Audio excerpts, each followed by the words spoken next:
Hello, everyone, and welcome to the Aegis Executioners League. We're here for week one. We got a whole new batch of teams. Super excited to see what goes down in this split. I'm here with the Fallen Sanctum. How you doing today? I'm pretty good. I'm excited. It's another week one. I subbed in Monday for the ADLs. Fortunately, it wasn't the most high best of free ever, but I'm hoping that this first AEL match, blows my mind just a smidge more than that last match I had to cast. Well, a little background. Make it 5 minutes longer. Yeah. I used to play in AEL, and every game I played, ton of kills, lots of action, insane fighting. So that's kind of what I'm expecting here. I'm very excited to see what these teams have to bring us today.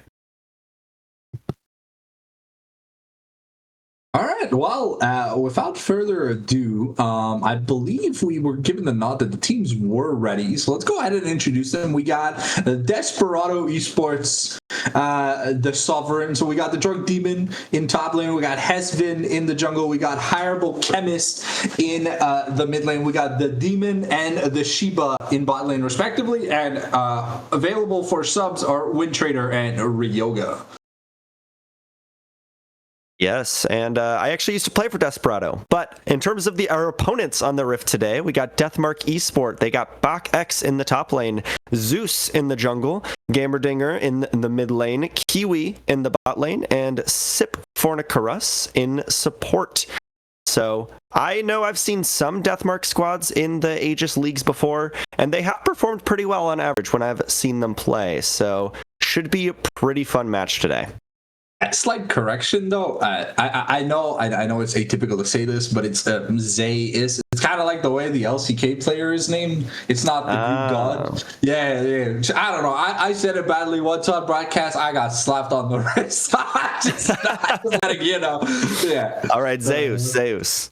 Yeah, sounds good. All right, here we are getting into the draft. So I'm excited to see what these guys are cooking. Oh. Okay. Oh.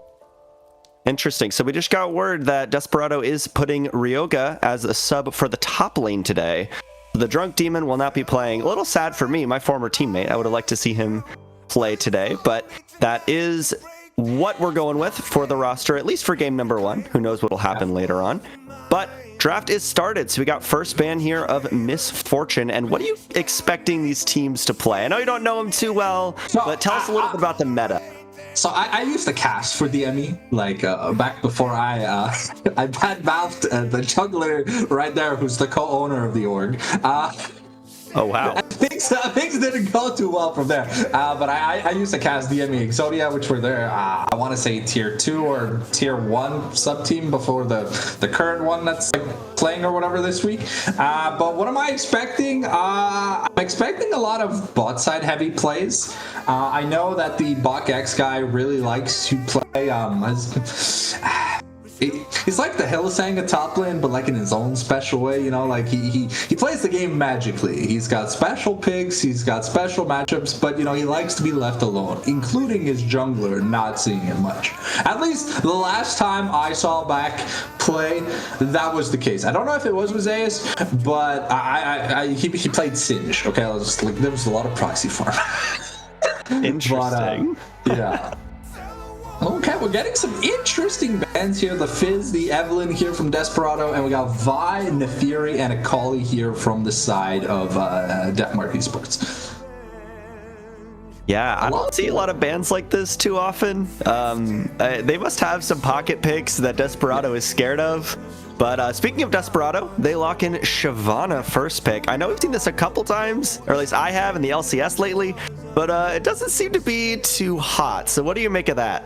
The biggest problem I'm seeing here with an early Shyvana pick is normally when you want to pick Shyvana, you ban Sylas because Sylas is better Shyvana. He's better Ahri, he's better Gragas, he's better just about anyone he becomes outside of champions that don't have AP scaling ultimates. And Shyvana has an AoE team fear with 150% AP scaling. Sylas is gonna hijack it to 250% and just one shot the AD carry if it gets the look. Yeah.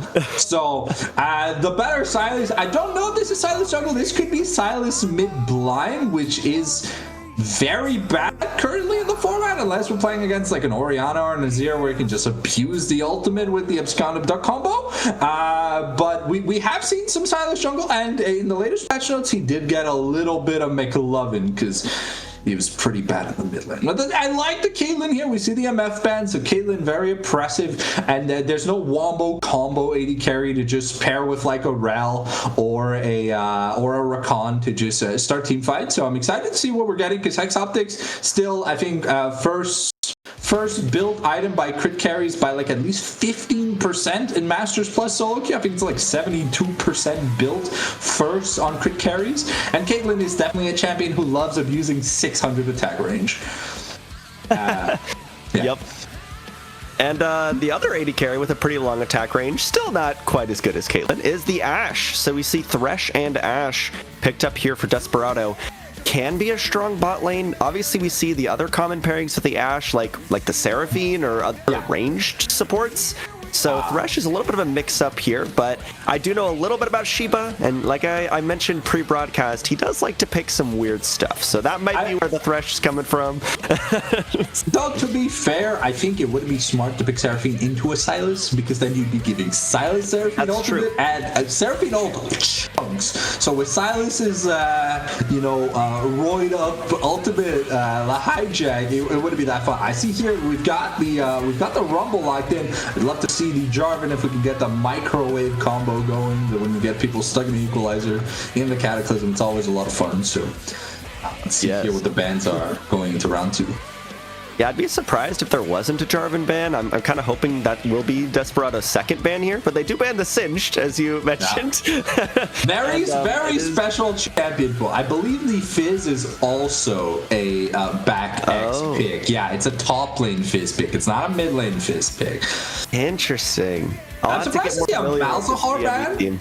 I'm very surprised to see a Malzahar ban, unless it's something special that Desperado are known for. Just because, I mean, Orianna, Azir, Talia, Ryze, Victor, like literally everything that is S plus tier is available right now. So I mean, outside of Akali, but to be fair, there are some games where Akali is 10-0 and she can't kill an AD carry. That's just, it shows how much love assassins need from Riot, and they will never get any because Zed is, I think, Riot August's favorite character in the game, and if ever that champion becomes busted, solo queue goes to shit. Yep. Yeah, I know. Katarina. Yeah, that's very interesting. I know that Drunk Demon did used to play Malzahar, but him not playing today and being moved up to the top lane, that ban does definitely confuse me. And it will be the Mel picked up here for DME, which makes me think that will be a Sylas jungle if we have Mel blind in the mid lane. But I'm seeing a whole lot of magic damage on red side here. To be fair, we're not like with the current Shyvana build and the way current tank supports build, they don't really build magic resist. They'll build like the Locket, and then some champions can build Zeeks, and then that's that. Like, the supports don't really get to build anything, and junglers that have to carry kind of are greedy. Like, it's not a Malphite or a Ramish jungle. They don't want to build resistances. They'll build mercs if they have to, but then after that, don't pester them for more because they won't want to do that.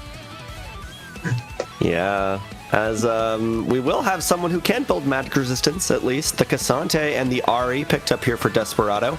Ahri's a bit interesting to me. I know some people see it as a self-counter here against the Mel, but I think if you're able to time the charm right, it's really not too bad. So I like having some playmaking there in the mid lane, and hopefully Cassante can just build every form of magic resistance possible, and then we'll have a solid rock in the top side. Yeah. Ooh, okay. Is that a Garen lock-in? Okay. Yeah. That's that is part of the back X special. Of course, Garen is, I believe, the #1 solo queue counter pick to Cassante, kind of like how Camille shits on Ornn, just because there's nothing Cassante can do when he's silenced. He's a tank caster. He can auto attack, yes, but he has like 45 base AD or something, lol. And yeah, he's gonna start Doran's Helm, so he definitely ain't gonna have any regen. So I don't know. I'm really liking this pick, this Garen pick. But the biggest problem I see here from a DME is that if that Shyvana ult stolen by Sylas doesn't get them places, they're rather short range. Yeah, and I'm wondering, do you know, is this Rumble in the jungle and like Mel support? Is it Silas? Oh, you're right. Okay, I think there's some funny stuff going on. I mean, for Nickers, I mean, the smartest thing to do, yeah, I would. Oh, it's not confirmed. Okay. Well, I mean, fair. The Rumble in the jungle has a skin, so it would make the most sense, to be fair, and Mel is a rather low econ champion, but I can understand them wanting Silas to have real agency money-wise, because, I mean, a Silas jungle, if he falls behind, he'll be on, like, what, Rocket Belt for 20 minutes, and then like the game will be over. Silas needs money to perform. Mel, I mean, once you have Blackfire Torch or whatever the hell support Mel wants to build, you're fine. In the mid lane, Mel kind of needs a bit more money, but I think Silas, out of the two, if you go band for band in terms of useful abilities, I think Silas clears Mel in terms of needing the money. And Rumble, I mean, once he has Leon Jesus full build. So yeah, makes sense. It's very interesting draft philosophy here from DME. I like it, but it's a little all over the place. We'll see how they perform with it in this game number 1. But based on these drafts alone, who do you have taking the first game?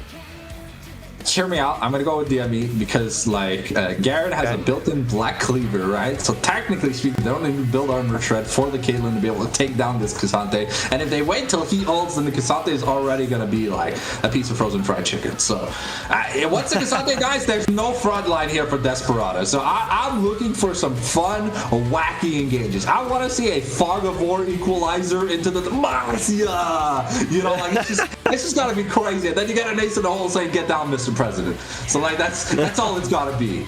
That's all I want. Right. I want to see some bloody. All right. I like to hear it. I'll go the opposite then. I'll go Desperado. I'll side with my former org, and we'll see who ends up victorious in game number 1. But before that, I had this game that I used to play in AML that I wanted to keep doing here, which is complete RNG. But what Dragon Soul do you think we're gonna get in this game? 1 out of 5 chance. Okay, so in the most recent Gen G game where they lost to T1 to lose the qualifier spot to MSI, there was 2 Cloud Souls. So I'm gonna say that Atlas has taken a day off because he's getting ready for MSI. So we're not gonna see a Cloud Soul game 1. Okay, so what do you think it's gonna be? Okay, so there's no Cloud Soul because Atlas is offline, but Chronicler's in Europe, so maybe I'm thinking Chemtech. I'm going to go with Chemtech. Okay. I have a feel that Heal and Shield, you know, Garen, Rumble, Silas, Thresh, Cassante, Shyvana, they could all abuse the Chemtech. Okay, I like it. I like the reasoning too. Very fun. And for this game, I think I'm going to go Mountain. We talked a lot about resistances, so let's get some resistances up in here. I'm here for it. But I think before... Oh, sorry, go ahead. Yeah, I was gonna ask. Would you trade the annoyingness of like a nerfed Infernal Soul for the bring back of Zombie Chemtech? Or would you keep Infernal as busted as it currently is for whatever the hell Chemtech currently is? Well, so would you take that trade? Yes and no. I love the old zombie like Chemtech Soul. That was so much fun, even though it was like kind of objectively bad. So I'll take it just to have the zombie soul back because that was very fun. Sounds good.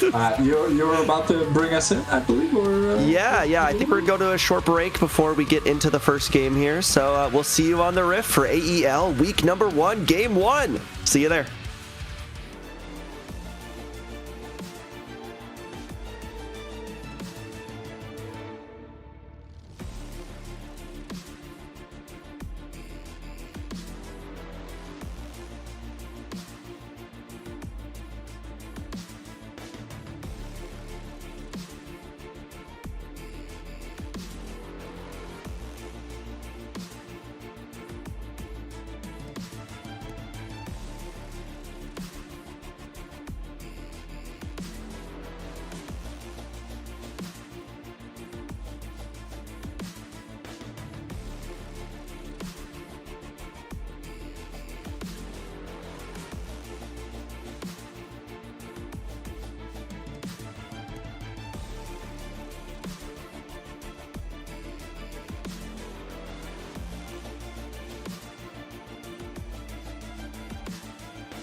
All right, welcome to Summoner's Rift for game number 1. And before we just got in, I heard my co-caster saying something about wanting to see more teleports. And I don't know about you, but I don't see too many teleports. So how you feeling? I'm feeling very sad for the macro efficient caster that I am. I'm not looking forward to seeing disjointed dragon fights. At least Garen still gets one by default thanks to the summoner quest. But the fact that Silas will never be allowed, sorry, not Silas, the fact that Rumble will never be allowed to leave bot lane or mid lane is truly hilarious. Yeah, I mean, Rumble mid, very interesting. I was expecting that to be lopped, where we had Rumble in the jungle, Silas mid lane. You were talking about Econ. I think that was a really good reason why it might be that. But, you know, I know Rumble mid used to be kind of a staple, like, not too long ago. So, I'd love to see a little bit of a throwback. Rumble is good into short-range mages. The problem is, Ari's got one of the longest range skill shots in the mid lane.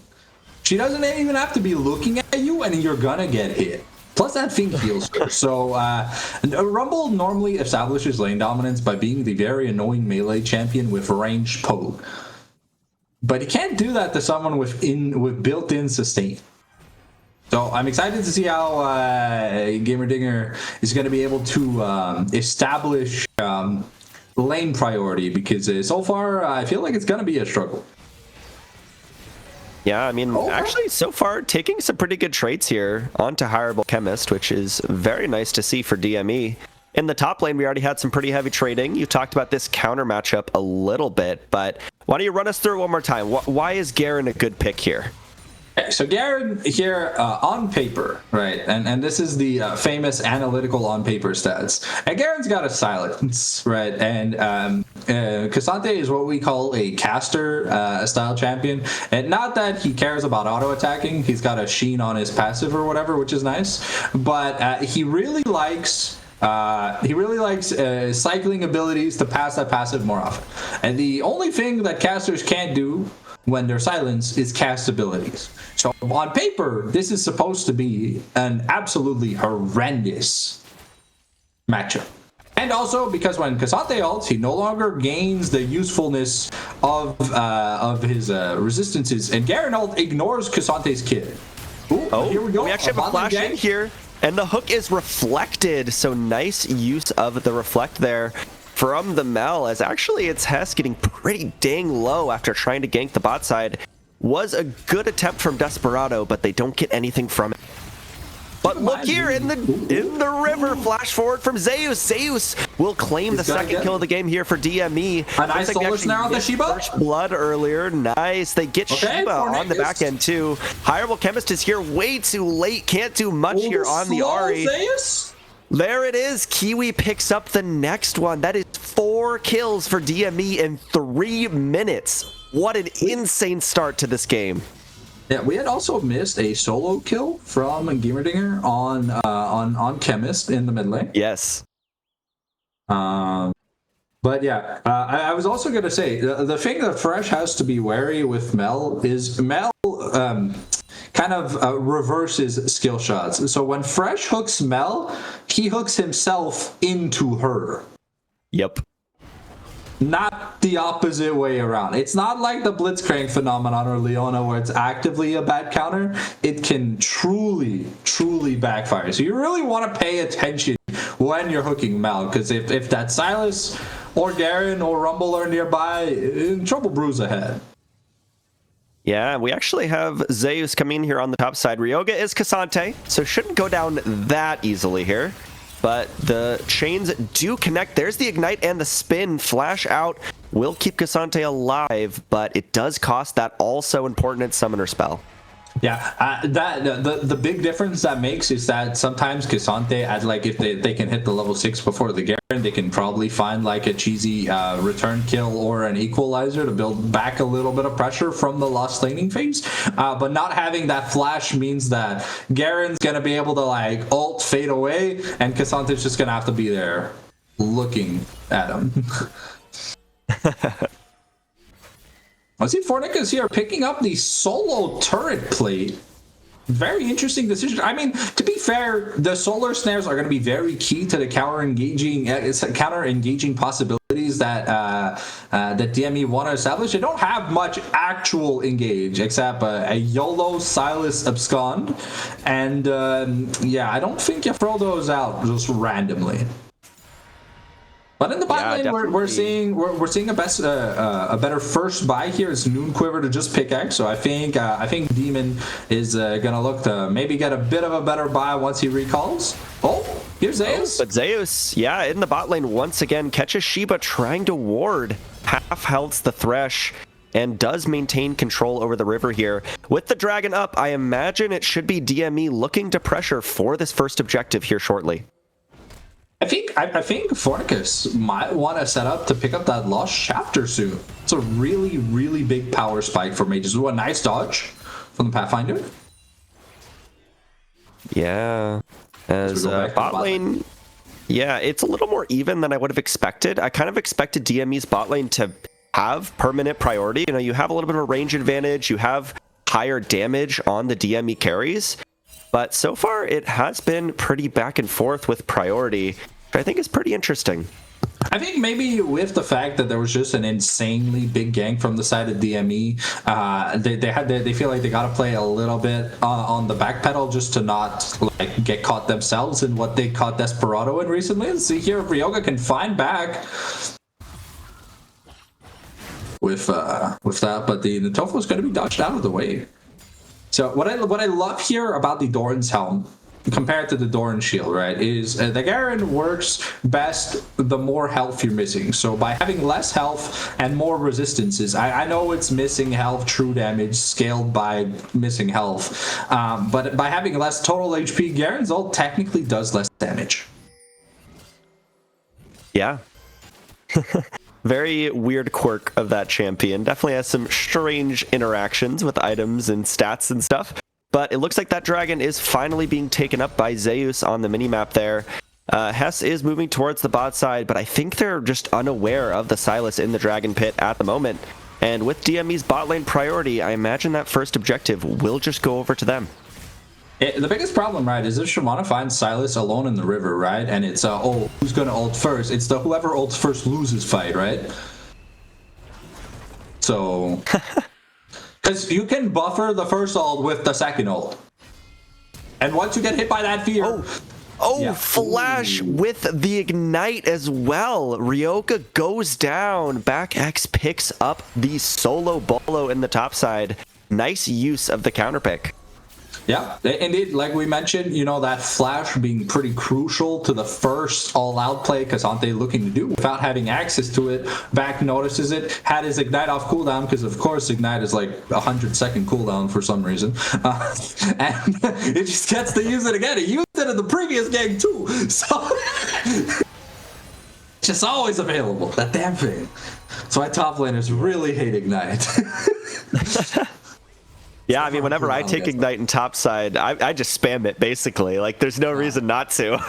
I get the lane, I show up for it, so it's just Ignite. It's, yeah, now you have to sip a potion. Yeah. And it is the Void Grubs actually going down here, too. So now 5 kills and both early objectives over to DeathMark, which is definitely not a good look here in the early game for Desperado.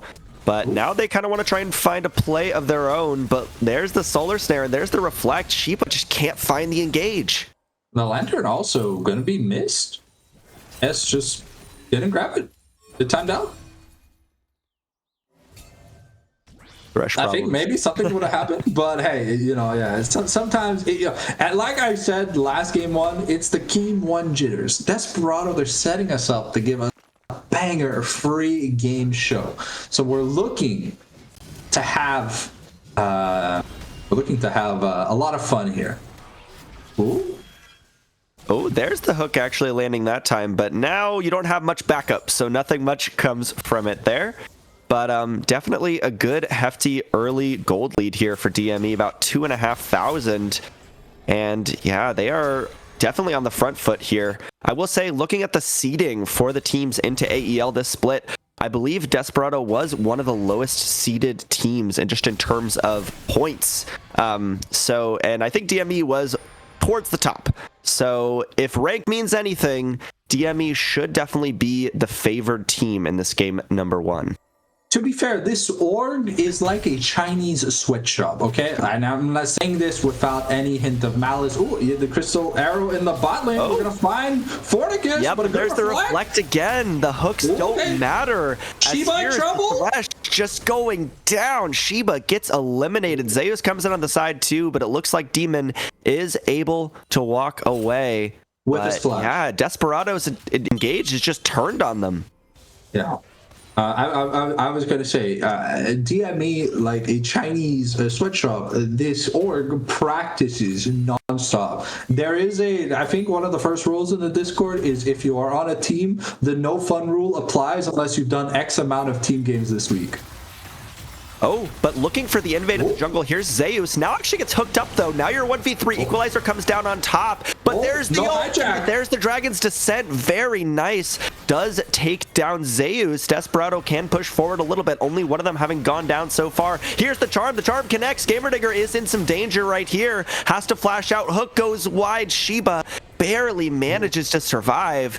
And Desperado at least trade 1 for 1. I bet Back X picking up that solo kill on Ryoga is pretty nice. But also, I wanted to notice the Krug got stuck on the Fresh Lantern and couldn't hit Shiba. Its aggression meter just timed out. I think Shiba could have died to the Krug.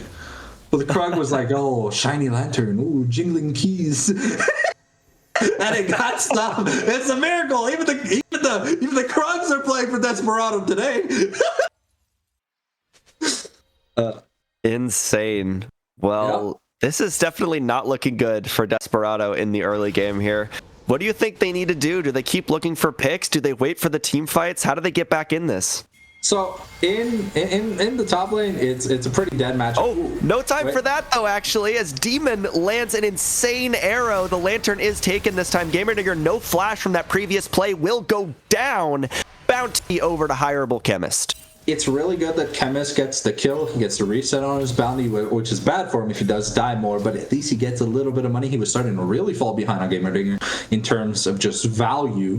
But in terms of the win conditions, if you look topside, I mean, Garen's up almost 2 levels. Garen just going to do Garen things. He's going to silence you. He's going to spin on you. And then if you get low, he's just, Demacia. He's going to call it. Zeus looking. Hijack Dragon's Descent is good, but Zeus is getting so low. But here's back on the back line, just spins to win on Ashe. Demon is down, Desperado falls, and Hireable Chemist is the only one left alive, but not even, as back gets the flash and the Demacian Justice to take down 4 out of 5 members of Desperado. After this match, I'm going to DM back and give him props. You know, he's playing an Ignite champion. He actually teleported to a fight instead of pushing his split pushing advantage. And he got even more kills. This man, like I said, he's got a special playstyle. He's got a special pool. And, you know, if you're able to play the Jedi mind tricks with this guy, he can really get far ahead. The biggest problem I see here for Desperado is they have no one who wants to look at Garen in the face and be like, oh yeah, I want to tank a full Garen combo plus Ignite plus ult. Oh, but here's Equalizer onto Ryoga. If another solo kill would be pretty rough here, especially since it's now the Rumble and not even there's no MR, the Ignite about to come back up. I mean, Hespen is nearby, but I don't think Gamerdigger knows where the enemy jungler is, so I think he's going to have to play a little bit safer.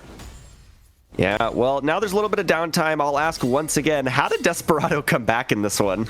Desperado come back from a bullshit Elder Steel.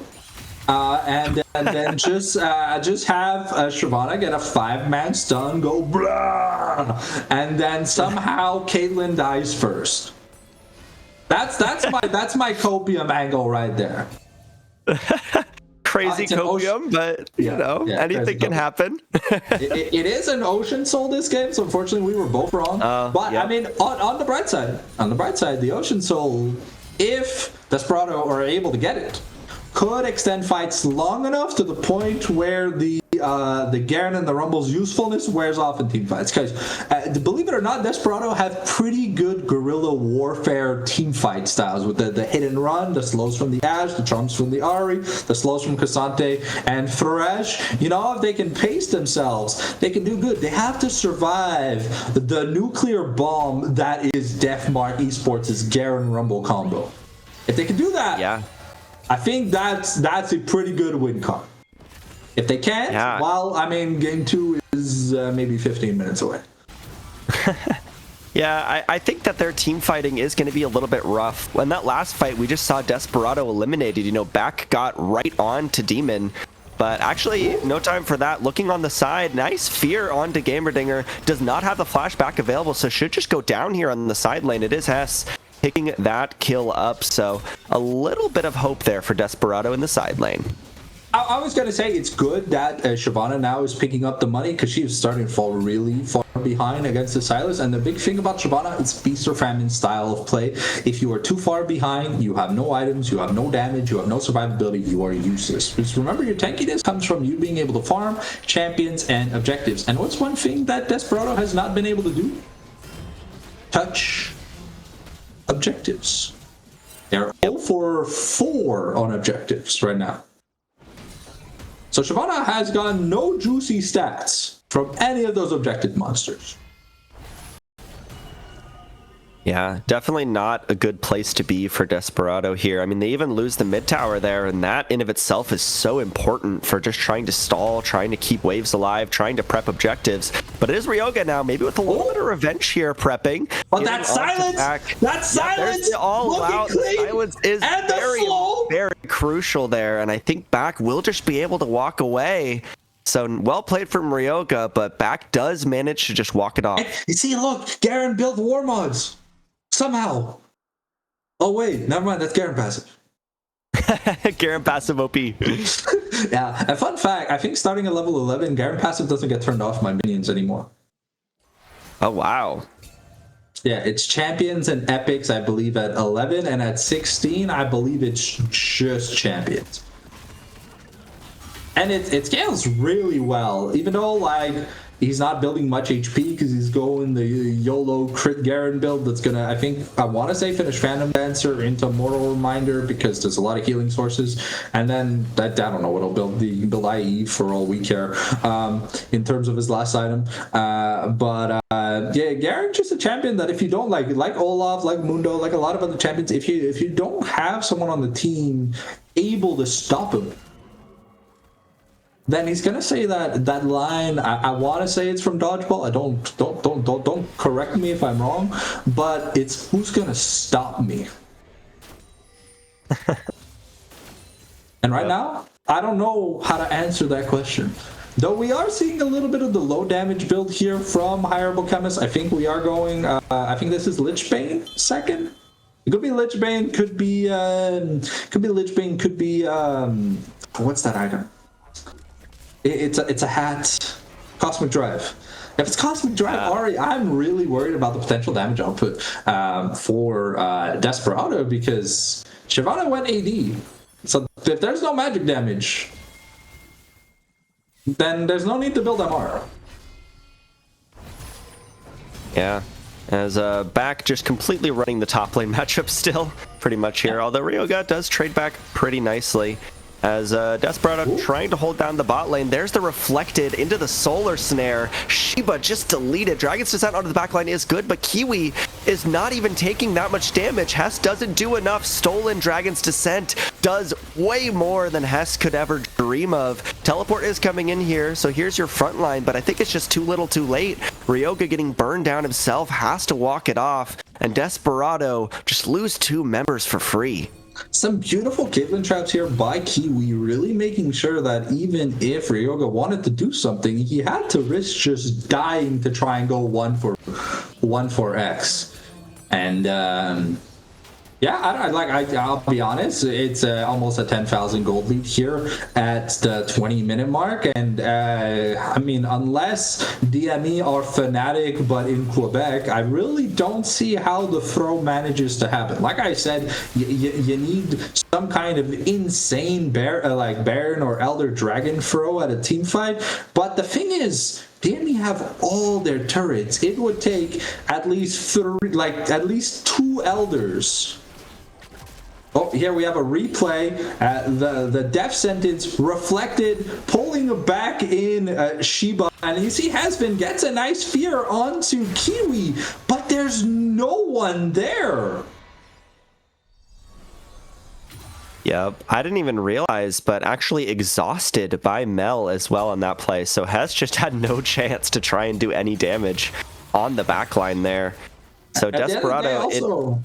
Yeah, at the end of the day, it's also just a Triforce, right? You know, like, we say some champions are full build after one item, like Yon with the Bork and stuff, but I feel like Shyvana, you know, she really finds her niche at least 2.5 items in, you know? Like, you need... I don't know if it's the Shojin or whatever they build with the Triforce, but you need something that complements it. You're not Jax, you're not Yorick, you know? It just feels like it's not enough. You need just a bit more. Kind of like you go to the DMV to renew your license, but then you brought someone else's car, so you don't have your papers on. And you do that 6-hour line at the DMV, and then the lady's like, papers, please. And then you show them your friend's car registration thing, and she's like, sir, this vehicle isn't even entitled to you. You're going to have to come back and do the line again. And there's, oh, shit, man.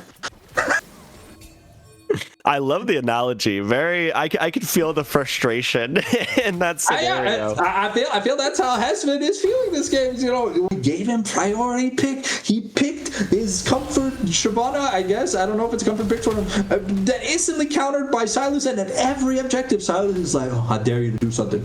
Go, do. Yep. You Dragons does that? Oh, I Dragons does that. Oh!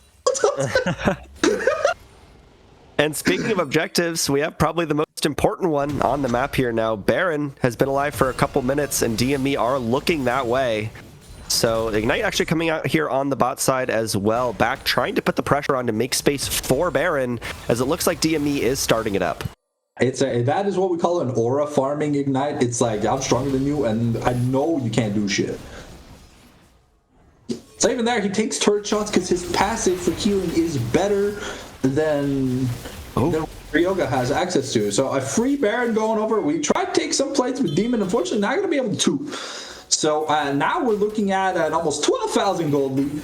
And I mean, with this siege potential, you have the Caitlyn, you have the Garen, you have the empowered cannons, which are going to start spawning every wave during the Baron Asher. Because I believe they do that during Baron, and in like the very late game, they just spawn much more often.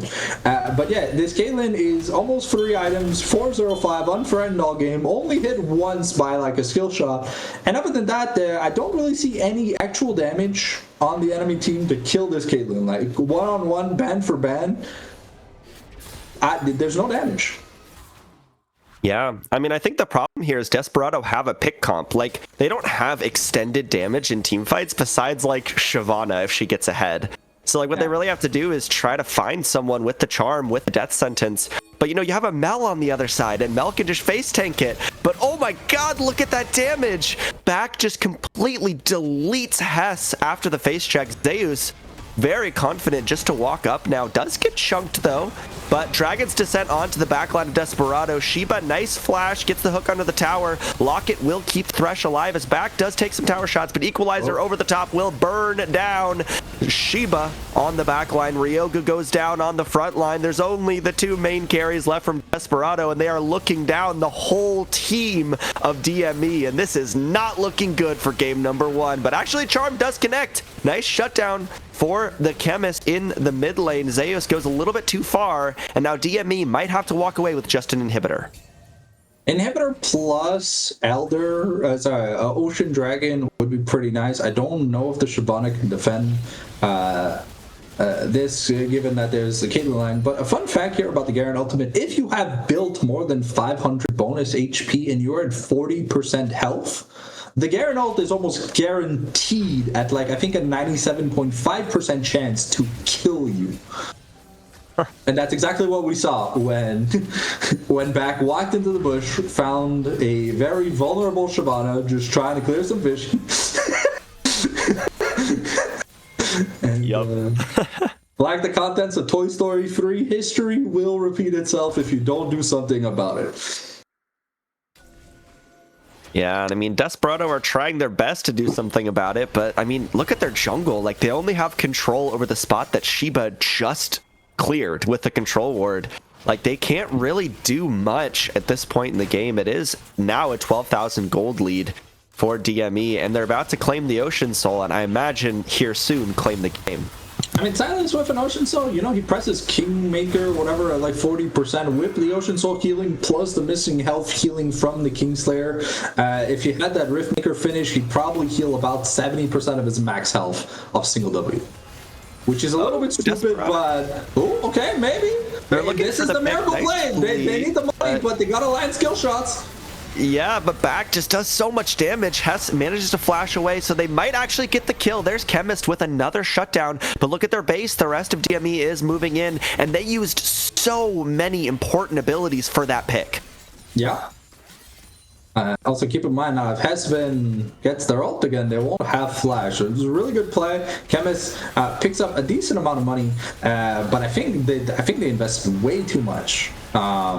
But we'll see. Oh, okay, maybe Rio could find something, but maybe he found a quick raid to the graveyard. Into the burn. Here's the Hijack Dragon's Descent once again, as Zeus is getting a lot of healing like you mentioned, but actually not enough. Goes golden at 1 HP, but should just go down here. It is Demon who picks up the kill, but it's traded for Hess on the front line. Ryoga also going down here. I will say, Desperado were holding on way better than they should be at a 12,000 gold deficit, but it's still not looking pretty. Yeah, they're pretty sloppy team fighting here from DME, but I mean, if there's any team in the AEL to have some crazy team fighting with their crazy drafts, I expect it to be DME. They're just, you know, they're giving us something to look forward to. They're like, look, we're doing tricks on it. Oh, no, not again. Equalizer comes down on top. Shiba goes down. Demon burns to death in the Flame Spitter. Hireable Chemist, probably the highlight of this game for Desperado, just headshot to death here. Ace right as Ryoga comes back, but here's the teleport, and this should be the game for DME. Yep. We're trying, but hey, sometimes, you know, the wallet is just too big. As RuneScape YouTuber once said, the rich just get richer. Oh, nice flick back, but that will just be the end of the game. DME very, very convincingly claim game number 1 here, and props to them. How are you feeling about these teams after that one? Well, you know, I had DME on the Copium train that, you know, they were going to give us a banger 3-game series unless they royally screw this up in game 2. I think this might just be a short and sweet victory. Yeah, I mean, it's kind of funny, you know, used to be part of DeathMark, I used to be part of Desperado. It's kind of like a little bit of a rivalry here, but it's not looking good for me at the end of that one. Desperado definitely struggled a lot in that game 1. So last question I'll ask you before we go to break. What do you think Desperado needs to change to do better in game number 2? I want to say if you're looking to draft a poke comp, you need to be playing from a net neutral to a net positive advantage, because poke comps rely on catching your opponent out by surprise. And in order to do that, you need information, and information is vision in the game of League of Legends. And not being able to see where the enemy Mel is that's going to find every death sentence you throw is pretty scary. So that's my advice. Other than that, you know, standard front to back can work, you know, just draft Sivir with a tank and some engage, and, you know, things will look good. But actually, no break for us. Right into champ select for game number 2. I always like when the teams are prompt, so I'm actually happy to see that. Yeah. And we got some similar bans coming out here in game number 2, but I guess building on what you were just talking about, what are you expecting to be different here? Like I mentioned, Desperado needed engage. Probably want to look to draft front to back. So picking up the Jarvan, fantastic. A little bit unfortunate that Skarner's like key context is that I can phase through walls, but hey, immobile AD carries are still kind of fucked. There's no Rumble to make the microwave combo, but we still have the hot pocket combo with Yone and Jarvan. You know, you knock them up and you slice them up, call it Fruit Ninja. But I'm very interested to see a brand locked in here for Desperado. If we're gonna cook, you better set them ablaze. If I make too many, yeah, I mean, you tell me, I can tone it down. No, I love the pun. But I also like what Desperado's building here. You know, Skarner is a pretty common answer into the Jarvan. Obviously, you can go through the walls. You can pin him to his own walls, which are pretty nice. And Brand, despite being immobile, does do a pretty good job of at least staying out of danger, depending on where you put him. You know, you see him mid lane, you see him like support mostly, I imagine we're going to see here for Desperado.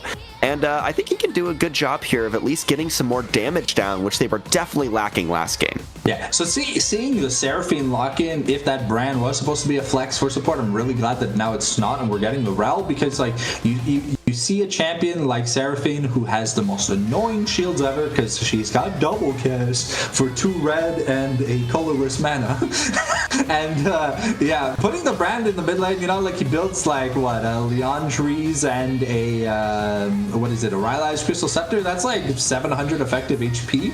And honestly, for the most of it, for most AD carries, they have a hard time getting through HP bars if interrupted by CC. And Brand does a really good job at setting up free stuns for Skarner and Rep. Yeah, I mean, I like the setup they have here already way more. My concern will be with how much damage comes in the other roles, though. You know, we got a high damage mid lane, but I'm hoping they can use this counter pick really well. They have counter pick in the ADC role on R4, and they have counter pick in the top lane for R5. So I'm really looking to Desperado here to play out the rest of this draft well, because they've set themselves up pretty well. Yeah. So the one thing that these Force Objective Fights team comps that Desperado have drafted so far are is when the enemy jungler is impaled by Skarner's ultimate, they cannot smite. So if you want to force smite fights, you do it during the Skarner ult, because the smite is disabled while you're suppressed. That's crazy. To the wall. Yeah. Why are you blinding top lane? Okay, I mean, given how badly Ryoga played into, well, I mean, he tried to play well into back, but I mean, back, you know, he's the sauce boss, you know, like the what's his name, the guy from Epic Mealtime. Anyways, he's the guy always making them cool burgers. But yeah, I'm very surprised to see that's a top lane J4. No, there's no way it's a top lane J4. Nah, we are not seeing lethality profane Hydra J4. Is it solo lane Nocturne? That used to be a thing, but DMV is really messing me up today. I mean, Spell Shield the Boomerang to force the jump with the Paranoia? Okay. Wait, I'm just confused now. Okay. Oh, no, it's Nocturne mid. It's Nocturne mid.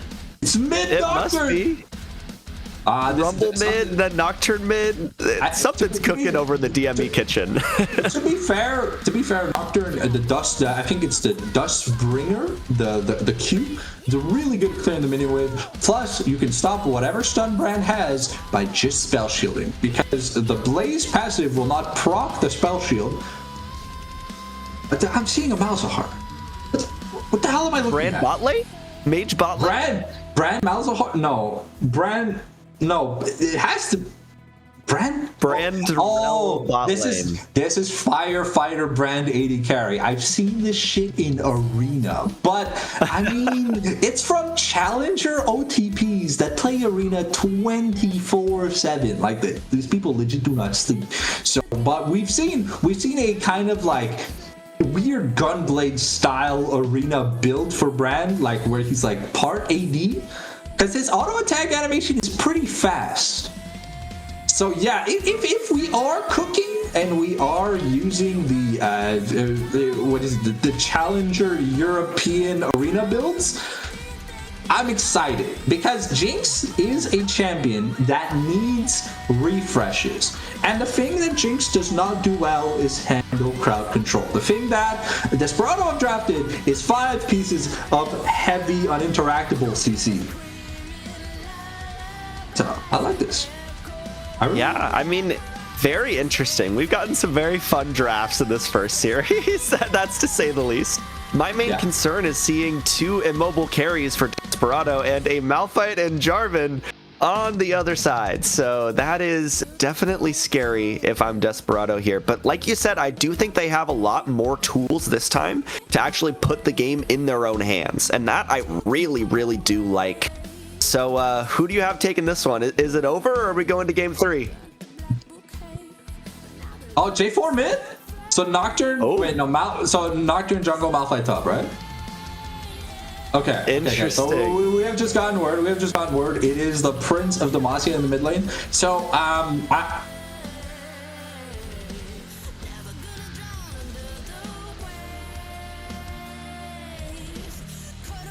Okay. The Malphite mid is a bit confusing. You know, Malphite is a champion that has that has armor as a scaling like passive.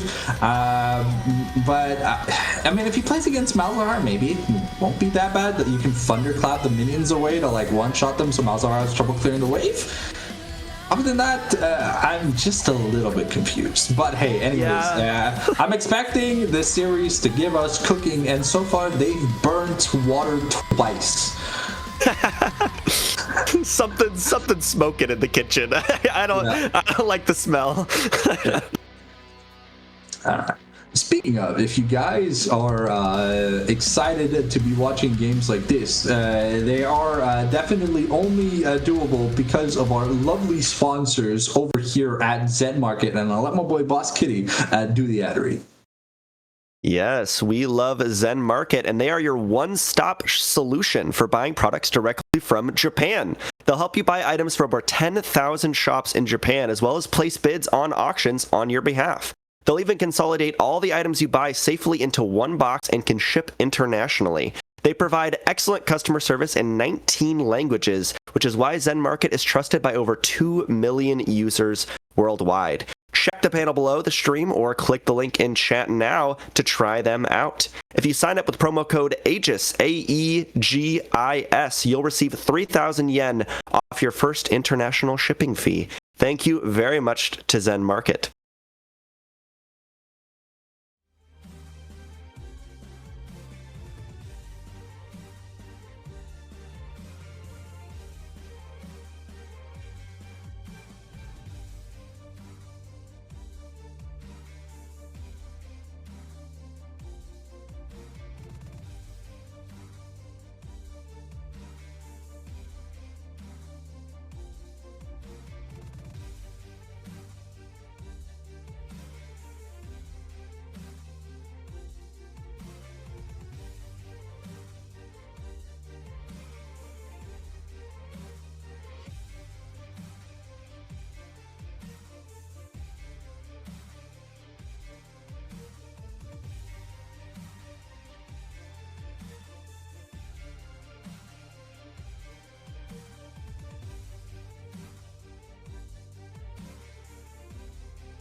And welcome All back to right. the Rift, ladies and Yep. gentlemen. We are here with some very strange lane matchups. We got a Jarvan mid, Nocturne jungle, very strange adaptation later in the draft. But before we forget, I meant to do our dragon predictions in Champion Select. So now I don't even think we actually can't even see what the first one's going to be. So it's still 1 out of 5. What are you going for? Lightning round. I'm gonna go for the back-to-back. It's gonna be a double ocean. Okay. I'm here for it. I think I actually might double down too. I usually see Malphite and I pick Mountain Soul. You know, he is a mountain. So let's do Mountain Soul. We're both doubling down. He is a shard of a mountain, technically speaking. The fun fact, though, did you know that Skarner's cannon size is about like 3.5 Malphites? Wow. Yeah, Skarner's big, but obviously he can't look like he has 10,000 Heartsteel stacks at level 1. Yeah, not to size, not to scale. The thing I do find interesting, though, is that Back went to the Arcane Comet build, but did not go the Doran's Ring. Opted instead for the better survivability option with the Doran's Helm, because Malphite scales so well with armor. But that does mean he's going to run into pretty big mana issues very early on. Yeah, it could be really interesting to see that, like you said. And since we're kind of talking about these lane matchups, what do you think about the Jarvan mid, the Malphite top, the Gnar blind? Tell me a little bit about these solo lanes. Okay, so whenever I see Jarvan and I want to carry in the same sentence, we see lethality. We've seen it in ARAM a million times. It's like Profane, Hydra Collector, Voltaic Cyclosword, and you just one-shot whoever you look at. The biggest problem is, this means that Jarvan is essentially a wet sponge. He's got no HP, no stats, nothing. He goes in to do his combo. If it fails, he dies. He's not Leona. So, and this Malzahar, I mean, as long as he uses proper minion control for his little minions, because that's how he properly clears waves with the Malefic Visions, I believe that's the E on Malzahar. We call it the Space Aids. Well, I've always called it the Space Aids, but as long as he's got his E active on minions, if his little minions don't get one shot by the J4, I think that Chemist can get some really good pressure. As you see here, the vision's timed out, and so it didn't swap onto either Jarvan or another minion. So Malzahar will honestly be fine once he gets his Lost Chapter. Oh, we see a little bit of a fight here. Yeah, Zeus just walking right up. They're looking into Desperado's jungle, but this could just be too far. He has to flash away. You don't really want to keep walking into the Jinx. So Zeus might just get away with murder here. Actually manages to walk away, but flash forward forces both flashes from DME's bot lane. So a whole lot of summoner spell used, but no one falls to the ground. I'm an advantage here, technically, for the side of DME. They kept barrier, they kept exhaust. And that was 4 sums from Demon and Shibo. So overall, I think this brand, we're gonna look at probably two mages doing. Ooh, okay. I thought they were gonna try something. I'm just like, the rel is a little bit too low, but we're probably looking at 2 double burn builders. So like Leandri's plus Blackfire Torch. Just Blackfire Torch just being the mana component here. Unless they want to make the Malignance the mana component here, I don't think either is going to build too much mana.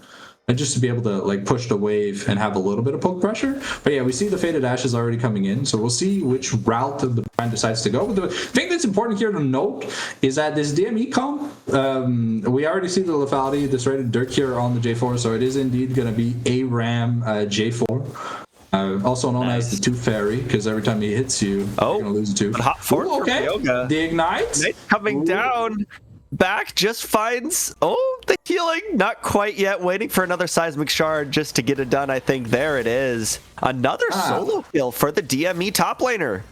The thing is, with this Gnar, you want to take trades when you have Mega. Mini Gnar is not a good champion. Well, I say he's not a good champion, but like, Malphite doesn't care about Mini Gnar. Malphite cares about Mega Gnar. Okay, Gamer here looking at Hespen. It's going to be an shot back into the wall.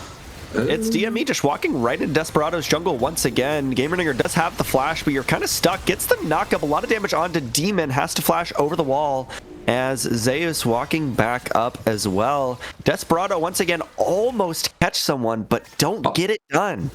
Also, Hespen is only level 4, so Hespen down about 3 camps on this Nocturne. So the Paranoia is going to be available a lot earlier than the Impale. So we'd have to keep eyes on that, because the first Nocturne ultimate, as is said in pro play, is the most important Nocturne ultimate of the game, and we'll see here if Zeus wants to hold it for the post ability haste reduction or after. Oh, okay, we get some good damage here on the Shiva, but I mean, it's Seraphine Jinx, not necessarily the icons of insane damage on no items. See the tier here for Seraphine, so I assume it's going to be the Diadem of Songs. We're going to look to build a very amazing item if you have more than one ways to proc a shield and or a heal. Okay, Damon getting some good poke. Yeah, and here's Hess on the side, but I don't think you can really get to catch up right now. It is D trying to clear the wave, trying to get some priority as they actually start up the dragon. They know that DME is going to be on reset right now, so Desperado able to kind of go for it. But Ryoga might be under threat here again. No flash right now, no way to get out. This will be the 4th solo kill for Back X in the top lane, as Desperado's substitute top laner is not looking too hot today. But on the bright side, I think this is the first objective that Desperado has claimed today. Yeah, I mean, to be fair, Gnar is a low econ style champion in team fights. If the big Gnar ultimate connects, you're pretty happy. But it's interesting to see this AP Malphite. Yeah, that's a lost chapter. So that's probably going to be a Malignance. I don't know what else Malphite wants to build. I don't think we're going Luden's Tempest. Oh, there's the Impale available now, as well as the Paranoia. But Zeus wants this fight, dodges the first one with the Spell Shield, but now you're CC'd up. Not too much damage here, though, for Desperado yet. Zeus walks away. The Impale does connect, so Zeus should be going down here. Again, no flash quite yet. Hess picks up the kill, but here's the lethality. Jarvan does get outplayed by the outplay button, and it is Hess picking up a double kill for Desperado. Very nice. I mean, to be fair, if anyone is deserving of some good money, having a Skarner who's unkillable is really nice, because, I mean, there's no magic damage on the enemy team. No, I do not count Malphite's 200 damage combo on a tank as magic damage. I'll be for real with you. But yeah, no, if this Skarner gets going.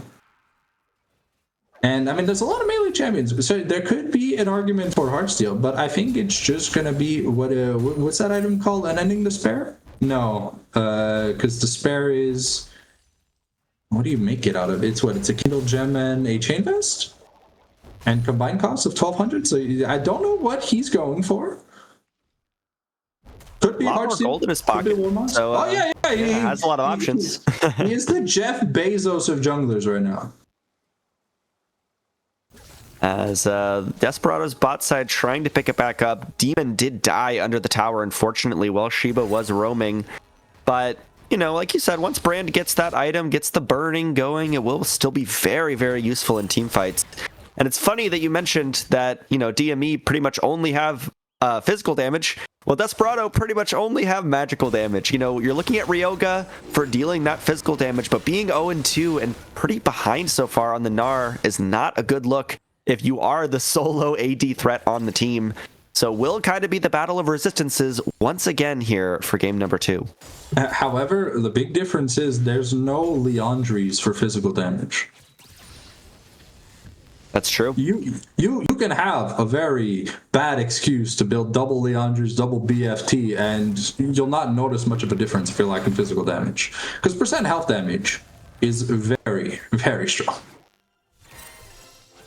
Yes, it is. As flash forward from Demon trying to make the engage. Kiwi has to flash. They don't land the Impale, though. Nice flashes from the DME carries. Nice look from Desperado, but they are outmaneuvered by DME's bot lane. I mean, to be fair, 1 flash for 3 suns, I'll take that every day. That definitely was a cooldown win for that was a big W here for Desperado. Oh, here comes the paranoia. Zeus does get the fear into the Seraphine ultimate. The Encore does land. Shiba has nothing left to do. That is 2 dead from Desperado and a nice gank from Zeus. Yeah, I mean, hey, you use all your sums, you bait your opponent into staying in lane, and then the Nocturne, who's got a global ultimate, just says, yo! And then you died. Oh. Yeah.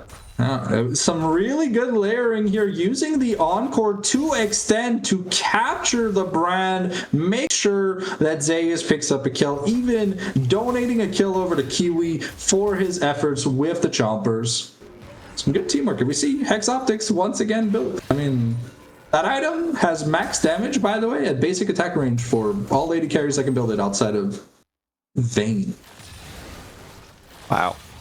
Yeah. Surprisingly, 600 attack range is not a lot. It's kind of the default.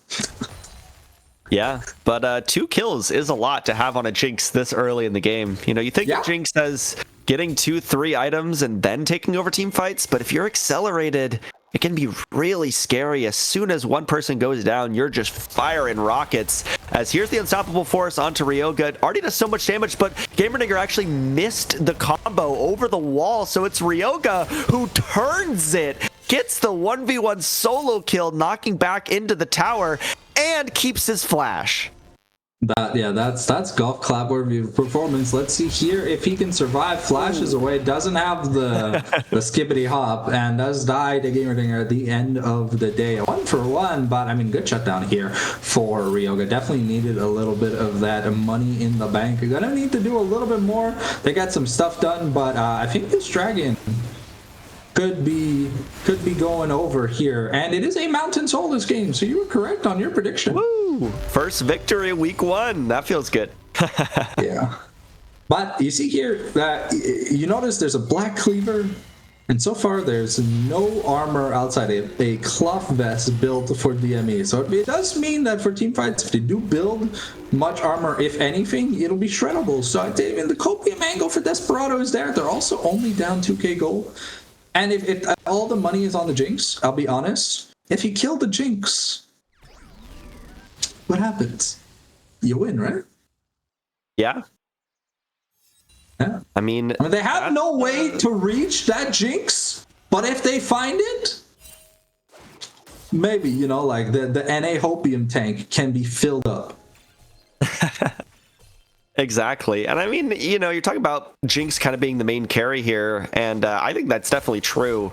But then I look to the other side and I see a Malzahar, I see a Nether Grasp, and you know what that's really, really good at? Is stopping one person from carrying the game. So if Jinx goes forward and gets ulted, that could prove disastrous for DME. But either way, much closer than game 1, and I'm loving it so far. We see here the early Malignance from Chemist, really focusing on the fact that he is going to be using that ultimate as often as humanly possible. So I was excited to see if he goes either Black Fire Torch for even more CDR, or if he goes Leandri's for just some more consistent damage. Because the Black Fire Torch does like, what, 10 damage per second when burning a target, while Leandri's does percent health. So we'll see what route he indeed wants to choose. But he still has some space to do stuff. I think in a reasonable plane of existence, we see a Rylai's Crystal Scepter here coming up soon for this Malzahar. This is definitely going to be a very useful item for these team fights.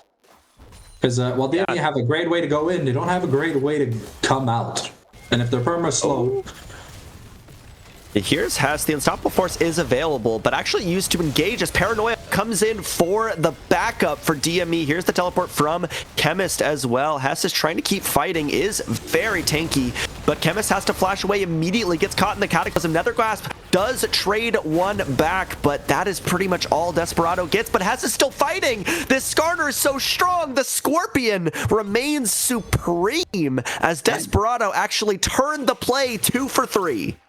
Yeah, and that was a double kill for the Malzahar. So indeed, it is going to be the Leandries. So we see here the hunting guys coming in, and yeah, it was a nice play here by Gamerdinger. But you knock up the Malzahar in melee turret range. So we're gonna get to see the recap here. Has been doing some good damage on back already. So when you get the flag and drag, Zeus forced to flash in. So it was kind of Jover from him here. Tries to get the tether off, but it's not gonna be enough. And has been, well, with a red buff, Skarner is a very scary character. Did something happen, bot lane? I think they just got, no, Demon just got chunked. Yeah. Okay. So I think the brand the items on Hess. Yeah. Yeah. That's frozen heart. Okay. I mean, that's a really good way of making sure the enemy team doesn't have any attack speed. And it is 2 dragons to none with Gross. Ooh, okay. We're looking. Sheba can't get any CC down. Hess was waiting on the other side, but no gank found just yet. But this Skarner is so tanky. I think that is Desperado's way of fighting the game. They could potentially look for the dive if they get this minion wave pushed in. But here's the Paranoia coming down onto Demon, and Demon is not too tanky at this point. There's a lot of CC to keep Zeus away as the burn is good. Hess picks up another Nethergrasp in the river, will actually pick up the Jarvan as well. Desperado are fighting back, and they're fighting back well. Nice flash forced there from the Jinx, but now Desperado have no more tools to push forward. And that solo kill here by Malzahar really does mean that things are getting rough. The first turret here for this Malzahar, he's pretty rich. He won the 1v1 pretty convincingly. And yeah, money-wise, this J4 mid, not looking that fantastic. Down. Yeah. Also 50 plus CS down as well. So it is looking like struggle city. Yeah, and I mean, even Ryoka has pretty much evened up the gold lead in the top side, was only 300 gold down. So Desperado have really risen back up in this game too. Not that they were like as far behind as they were in game 1, but it still wasn't looking great. But now they're going to find themselves with 3 dragons, and they've evened up the kills and evened up the gold. They're actually ahead by almost 1,000. Really cool to see. The thing that does like pique my curiosity is the Malphite was picked as the engaged like tank champion, right? But hasn't built defensively yet. Oh, okay, we got flash cataclysm. Nice stun there from Ryoka. Actually gets out of the walls as well, so no one goes down from Desperado just yet. And now it's DME who are on the back foot. Sheba's here. Can he hit the engage? Look for that Nethergrasp as well. They need the CC going down. There it is. They get one. They should be able to get another. Magnet Storm just a little bit too late to pull back. But here is Hess coming down between the towers, and DME are just lambs to Desperado's slaughter. Gamerdinger, last one left under the tower, will go down, and it's Desperado making the plays. Now 3k gold ahead in game number 2.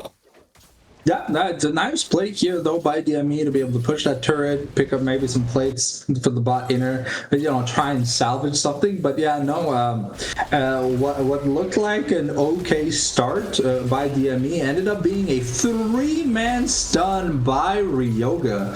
So I think he's very, very, very happy about that. And he also stayed to pick up that turret, so even more money for him now. I think he might have a gold on the Malphite. Maybe we can check that out. Yeah, just barely. just barely, but he's caught up. He's back in the game now. And like I was saying before the team fight started, you know, you pick the Malphite to be your engaged tank, but he didn't build tank. Or at least he didn't start building tank until just now. So we're getting to the part of the game where in the mid game, if you don't have any tanky stats, you're just going to be very squishy. And we see that back is just melting in these team fights. Even like Hesbin is chunking him, and he's got just a heart steal. Yeah, I mean, the other thing about picking Malphite when you already saw a lot of magic damage is that, you know, he doesn't have any built-in magic resist, just built-in armor. So it is a lot harder for him to itemize into that. Not that it's impossible, you know, you can still be very tanky against magic damage, but it's not as easy as it would be against a physical team composition. So maybe the cooking did go just a little bit too hard for DME this game. But either way, they're not out of it yet.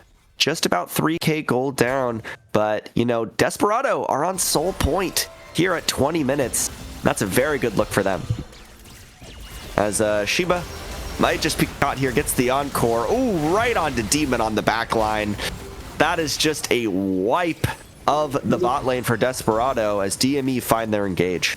That was a big wombo. It did cost 4 ults, but they found the bot lane, so that, technically speaking, should be a free Baron. Yep. I'll have to see if they can hold the territory here. You know, Kiwi does a lot of damage. I imagine Desperado at least wants to try and push them off of it. Like you said, they did use a lot, but actually it looks like they're just walking away. I don't know if they're actually going to try. Or now they are, but it's just a little bit too late. Looks like this Baron should go down here. Actually, no smite invested there from Zeus either. So kind of getting away with murder here, but it's Hess, kind of the star of this game, trying to get at least 1 kill back. Will take down Gamerdinger on the Jarvan, but DME clutched themselves a Baron. Yeah. I mean, it's honestly just a Baron to catch back up the gold deficit at this point. I don't think currently with the established frontline that they have much sieging potential, but they should be able to clear these pushing waves with the empowered Void Grubs with a little bit more ease. Oh, we are going to stop the Ishtal impact. We're seeing a reverse of what we saw in the first game. Now it's Desperado in DME's jungle. Yeah. Well, when you don't have anyone who wants to face check a possible stun into a wall combo like we saw in game 1, you can't really establish vision that well. They also had not used the Shelly, so yeah, this is probably another inner turret gone to the wayside. So far, it's just Heimer for defense. This could be an inhib. This might be an inhib. The mid lane tower is traded here, but like you said, here's the second charge going in from Shiba. This tower could go down. We see Zeus resetting now, trying to help defend. Just a little bit of a trade of gold here between the two teams, but I really favor Desperado here. They get 2 towers, and now they have full priority to set up for Dragon Soul. Yeah, and it's a Mountain Dragon Soul, so it means this Brand and Malzahar, who are supposed to be easy pickings here for the team comp, are going to be a lot harder to kill. I mean, Back is getting some good money in the top lane, but I mean, when you're trading some turrets to trade some turrets, if you lose Mountain Soul, Yep, there's the Paranoia coming through too. Encore catches 4. So nice wombo there. Impale on the other side, but Kiwi's already got excited. Nethergrasp does turn the fight a little bit for Desperado, but Hess is in a not advantaged fight here. It is actually very close though, but Kiwi will get the shutdown. So that is, just 2 for 1 here. And in DME's favor. And now Desperado don't have the tools they need to start the dragon. Yeah. No, Ryoga got melted really, really quickly there. Shiba coming in behind. I don't know if this is the best idea, though. You have no backup if you're going to try and go for a hero play. And I don't remember the last time I saw a support steal a dragon, so we'll see what happens here. Oh my god, Shiba gets it! I was not a believer. I did not see the angle, but there it is, stealing the Mountain Soul on Rel support. What just happened? Okay, wait, so Zeus had Flash. Zeus had Smite. When does he Smite? 23, 24, 2018. Oh, he smites at like 1500. Okay. Wow. So it was a guaranteed secure if he had just waited to be in smite range, because Rel does not do % health monster damage anymore. Yeah, no, good job. Good job by Shiba to, I don't know, play. Oh, wait, Shiba had smite? Oh, was that Unsealed Spellbook Smite? Yeah, Sheba still has it. So Sheba took it with an auto attack? Yeah, Sheepa had Smite and still stole it with the abilities, with the combo. That is crazy. That is one of the craziest steals I've ever seen on Aegis. MVP for game 2. MVP for game 2. That is the biggest amount of aura I've seen ever. Oh, yeah. Yeah, Malzahar though now on 3.5 items. This is a scary Malzahar. He's also got a fully stacked Dark Steel. Yeah, we'll just be melting people in these fights. We saw Gamer Digger lasted maybe like 2 seconds, even with upgraded merc treads. Indeed. And speaking of Gamerdinger and the Hireable Chemist, this is almost a Flame Horizon in the mid lane. If Malzahar gets, like, 12 more CS now, it would be a Flame Horizon, which is kind of crazy to see. But I guess it's the main reason you don't pick mid lane J4. 480 carry brand. So we can see Kiwi also. But, okay, Has could be caught up in trouble a little bit. Yeah, very tanky. Will last a while. The Impale does make them last a little bit longer, but eventually the tank will fall. Kiwi goes on a rampage, and that is a big member of Desperado taken out. Thankfully, we'll be back up in time to make it to the Baron. It's just about Desperado needing to stall now. And Desperado have a really good wave clear. There's no Baron to play against, so there's no universe in which you should lose this turret. 2 plates sufficient as they clear the wave. Yeah.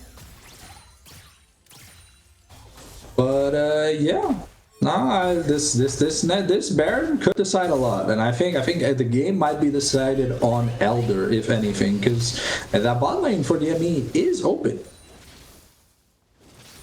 Yeah, I mean, Jinx is 4-0. Like we talked about the acceleration, Jinx is accelerated now. This is 3 items and a component.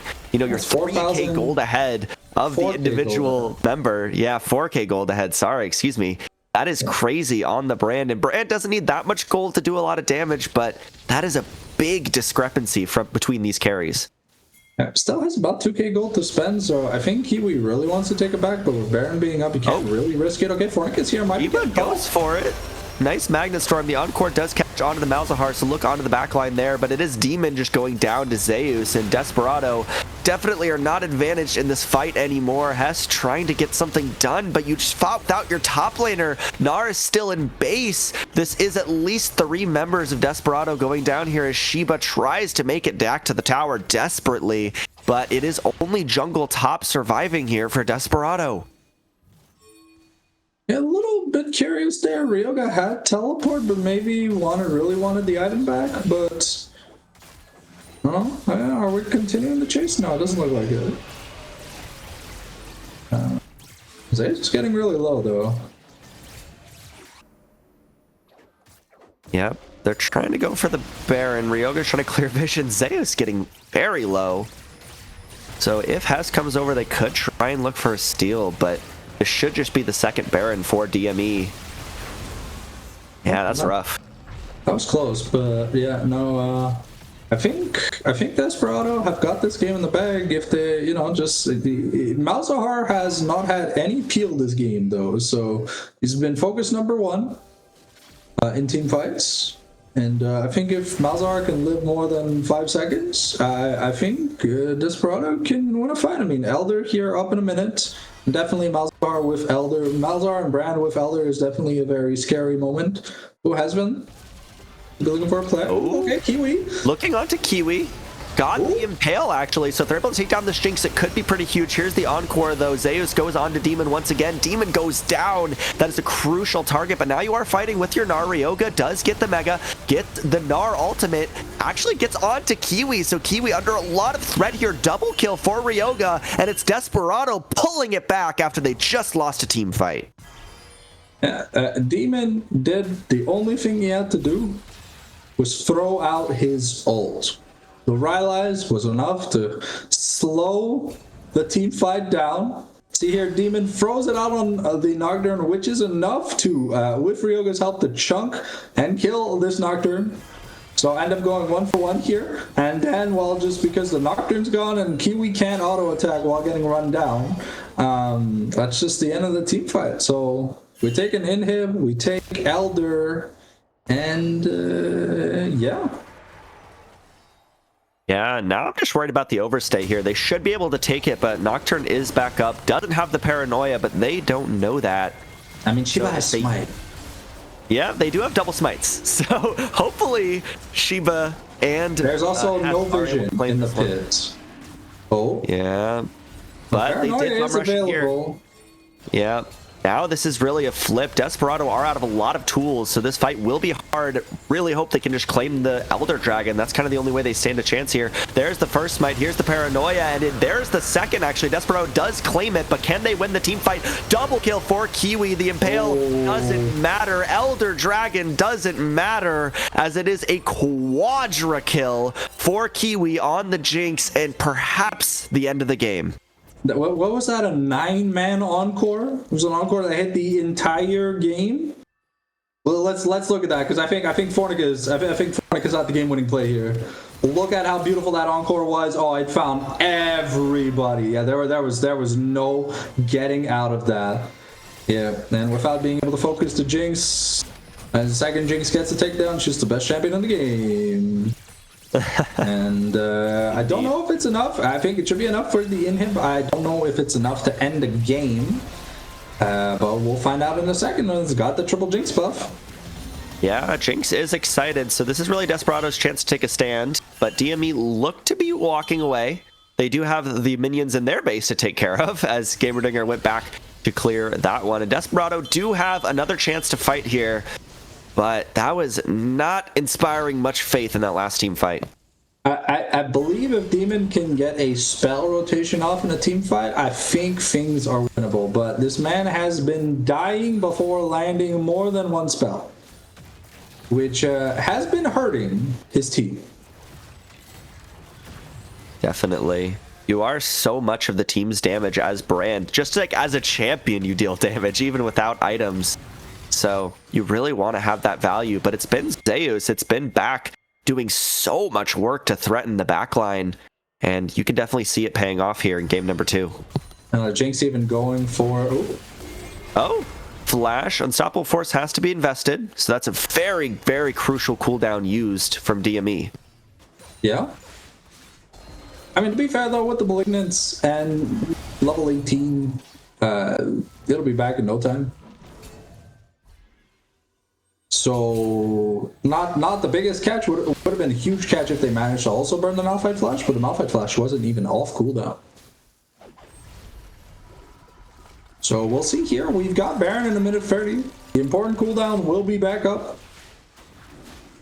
And I'm hoping to see here if Jinx can finish her Guardian Angel before the next fight, because she's at 100% crit, needs survivability, and I think a GA is the only item at this point of the game which can provide a level of safety. I think she has it in like 200 gold or something, so should definitely be able to have it before this next Baron fight. Yeah, and I think that will just be the game decider. You know, if Desperado can find their angles, if their backline can stay alive, I could see them winning a team fight. But it is really Kiwi that makes or breaks it for me. Jinx is scary. And not starting that all-important team fight quite yet, but they are definitely threatening really it. Wants to recall. He's got GA. He really needs to go by. Yeah, but I just don't think you have time at this point. You know, Baron's up in 25 seconds. They have to stick around. Will Ryoga find the flank? We need to see a cool gnarl from this guy, this game. Where's his redemption story? I want to see it make headlines. No, but we need to see that all-important Gnarl ultimate. Ooh, here's the teleport coming in. Shiba does not hit the Shattering Strike. DME are walking it off for now. Hess goes forward, tries to get the Flash Impale, forces out the Kiwi Flash. That is very, very important. Desperado now have control over the mid lane. They also have super minions hitting the Nexus turrets. But the inhib respawns, so the turrets should be fine. We'll see. Desperado now flipping to bot side. They don't even care about the Baron. They do get the inhibitor once again. Solo Encore actually is flashed. Ryoga going there. Here's the engage onto the backline though. Watch Demon. Watch if he can survive this. Get those spells off. Kiwi's dead! Take down one, take down two. Yeah, Kiwi's gone. This fight could just be it for DME as they keep on going. Demon stayed alive as well. Desperado cling to life. They win the most important team fight of the match, and they are on their victory march. So really, that flash on the encore at the start of the fight by Ryoga was so important. He just melted Fornicus and Kiwi.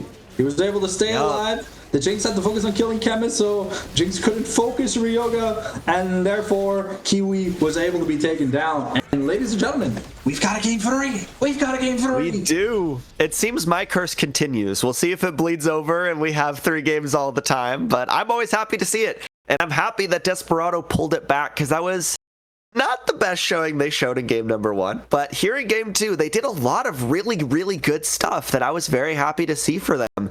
And they did manage to clutch out this game with a stolen soul by Shiba. I think that was really one of the most crucial moments of the game for them. That's the only reason it went to Elder. That's the only reason they ended up in the position they did. But how are you feeling about these teams now that we've seen a little more?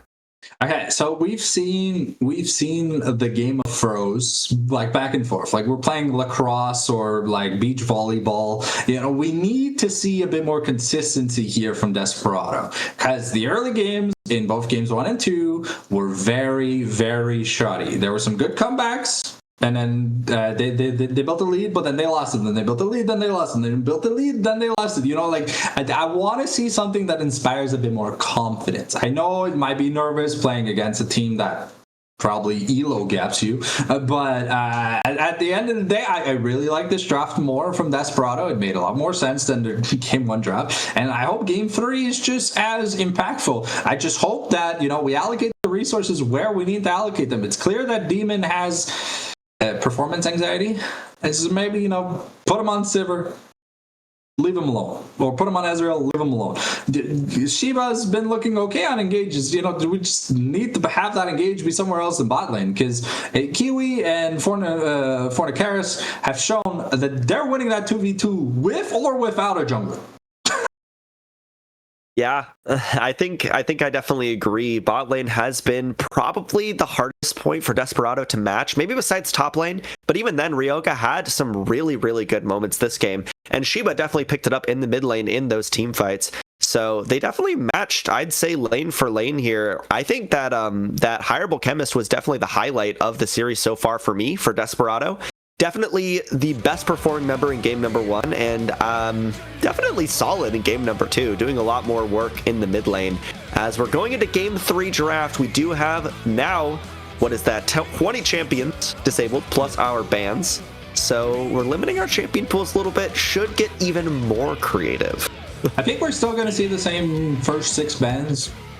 It's been stable. It's MF, Nefiri, Vi, Akali, Fizz, and Evelyn. Those are the 6 bans we've seen so far. Some champions, some players are so good on specific champions, and if you don't know how to play against said specific champion, you really don't want to throw a game just because of your skill issue. You know, like, look, we got a champion that has 2% pick rate in Masters Plus. We're playing in like Plat to Emerald here. Some of these people don't even know what some abilities are called. So at the end of the day, we get the same 6 bans, and the Monkey King gets priority here. So we are putting our faith in Hezvin, who solidified that mid game for Desperado in game number 2. And honestly, I'm glad to see it. His Skarner was insane with those really good Ishtal's impacts. Yeah, it was definitely another carry performance. I think a lot of Desperado really stepped up in game number 2, but Hess definitely a highlight for me. as it will be the Yunara picked up first for DME. And I will say now we've had another side swap for our champ select. So it looks like so far we've had 100% win rate on red side. We'll see if that trend continues, if it is DME who picks it up.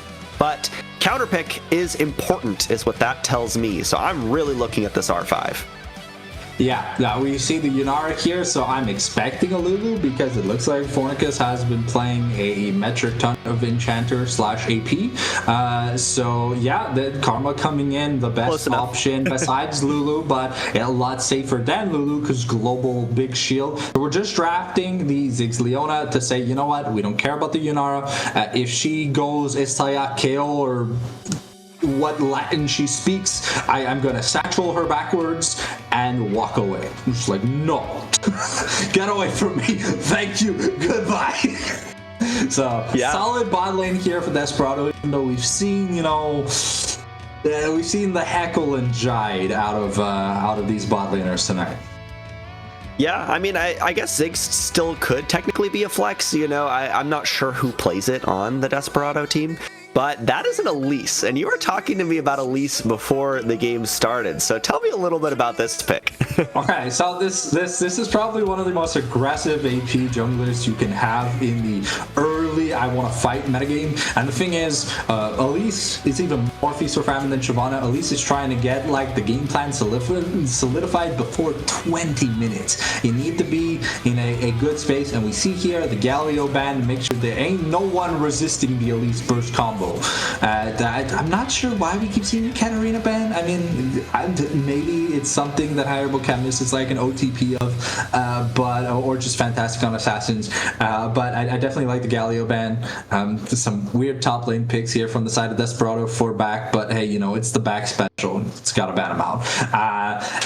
I am expecting a metric ton of ganks in this bot lane. We saw how Zeus was pitching his trailer in that bot lane. It wasn't a tent, it was a trailer with Wi-Fi, a satellite dish to watch the World Cup. Like, he had the whole setup. So I'm expecting an insane amount of ganks bot lane. I see the Lissandra, and I'm a little bit confused because normally you pick Lissandra to stop like a heavy assassin or if you're drafting Wombo, but Yunara screams front to back peel for me. I mean, Lissandra has good peel, but if you look at Desperado, they're only long range. Ziggs and Zeref do not want to get near this Lissandra. So I think we're gonna have some like focus one person style team fights from Desperado versus the how long can we stretch this Yunara ultimate out. Because we see the Ornn here for Ryoga. I think it's going to be fine. I mean, like, sure, the possibility of a Gwen, a Kemi, a Fiora or something from back, but those don't seem to be in his, like, big wheelhouse. If he does play them, though, yeah, the Olaf that was banned in Game 1, though, I really do like that. And the thing about Olaf that I always say, just like that specific type of champion, if you do not have an answer for this type of champion, which Zeref and Ziggs are not an answer to Olaf, what are you gonna do then? Who's gonna stop me from running down your backline? Because I go invincible and you ain't got CC for me. Yeah, that's the problem. You have a lot of CC, you have a lot of peel, but it doesn't matter for an Olaf. And so the answer is you have to burst him. But I don't see much burst damage unless they're getting really, really far ahead for Desperado. I mean, maybe so a lethality Wukong angle. And like Ornn builds a Oblivion Orb for the laning phase. Just to get that W anti-heal. I don't know, man. Like, we gotta figure something out. Because if it's gonna be like Game 1, where back is just gonna be like, oh. Yeah, then, I mean, I don't know.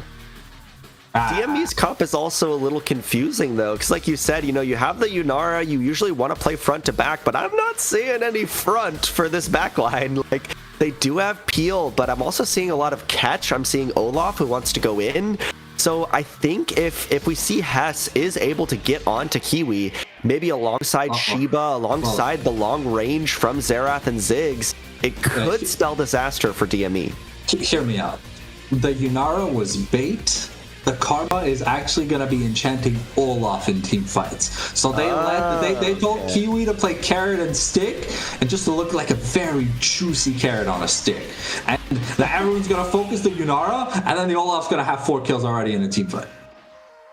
Yeah, I mean, there's a lot of that's what I'm expecting. Yeah, on the Olaf. I mean, but Back has been playing very well today, so we'll see how the Olaf ends up doing. But who do you have taking this game number 3? I mean, I'll be honest. On paper, this team does nothing to Olaf. So unless Bach plays with his screen uninstalled, I don't think DME can lose unless they play really, really badly. Because game 1 was a defining showcase of how chaotically messy this org likes their games. Even from the higher bracket to the lower bracket seeds, they really like to instill fear of the unknown. Yeah. And like, I am willing to bet that half the players on Desperado do not know half of Elise's ability names. Because Elise isn't played. She's played by like niche OTPs in Europe and China. She's not played in NA. Yeah. Yeah. So definitely getting a lot of advantages in draft. I will say maybe besides the Elise, this is probably the most normal draft we've seen today. Like at least we see these people in their roles. There's nothing like insane here. So that I'm excited to see. Maybe go back a little bit to the standard. But before we forget this time, let's do our dragon prediction for game number 3 here. Okay, what are you going with? Because you had me go first. Ooh, okay. Yeah, I get to start this time. I'm going to go Hextech. I want to see lots of poke. I want to see lots of fun going on here for both teams. So just feels right. I'll be honest, you can't front to back without either an Ocean or a Chemtech using this DME team. There's an insane amount of shielding and healing from almost every core member. So I will go with a Chemtech. So, guys, it just feels natural. Right. With Karma and Olaf, it is an insanely disgusting combination that allows Olaf to press RW pentakill. Yep, and we'll have to see if that happens. Again, a lot of pressure on this Olaf. I'm very excited to see it. But with that down, we will take our last break of the night, and we'll see you on the Rift for game number 3. 日本にはまだある？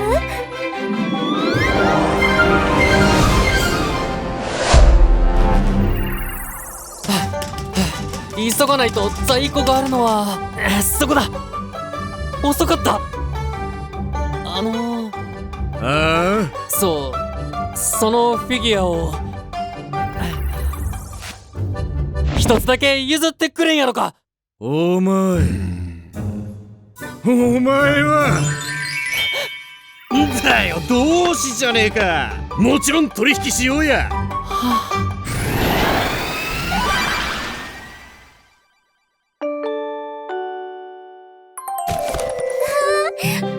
ありがとう、全マーケット。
Nice.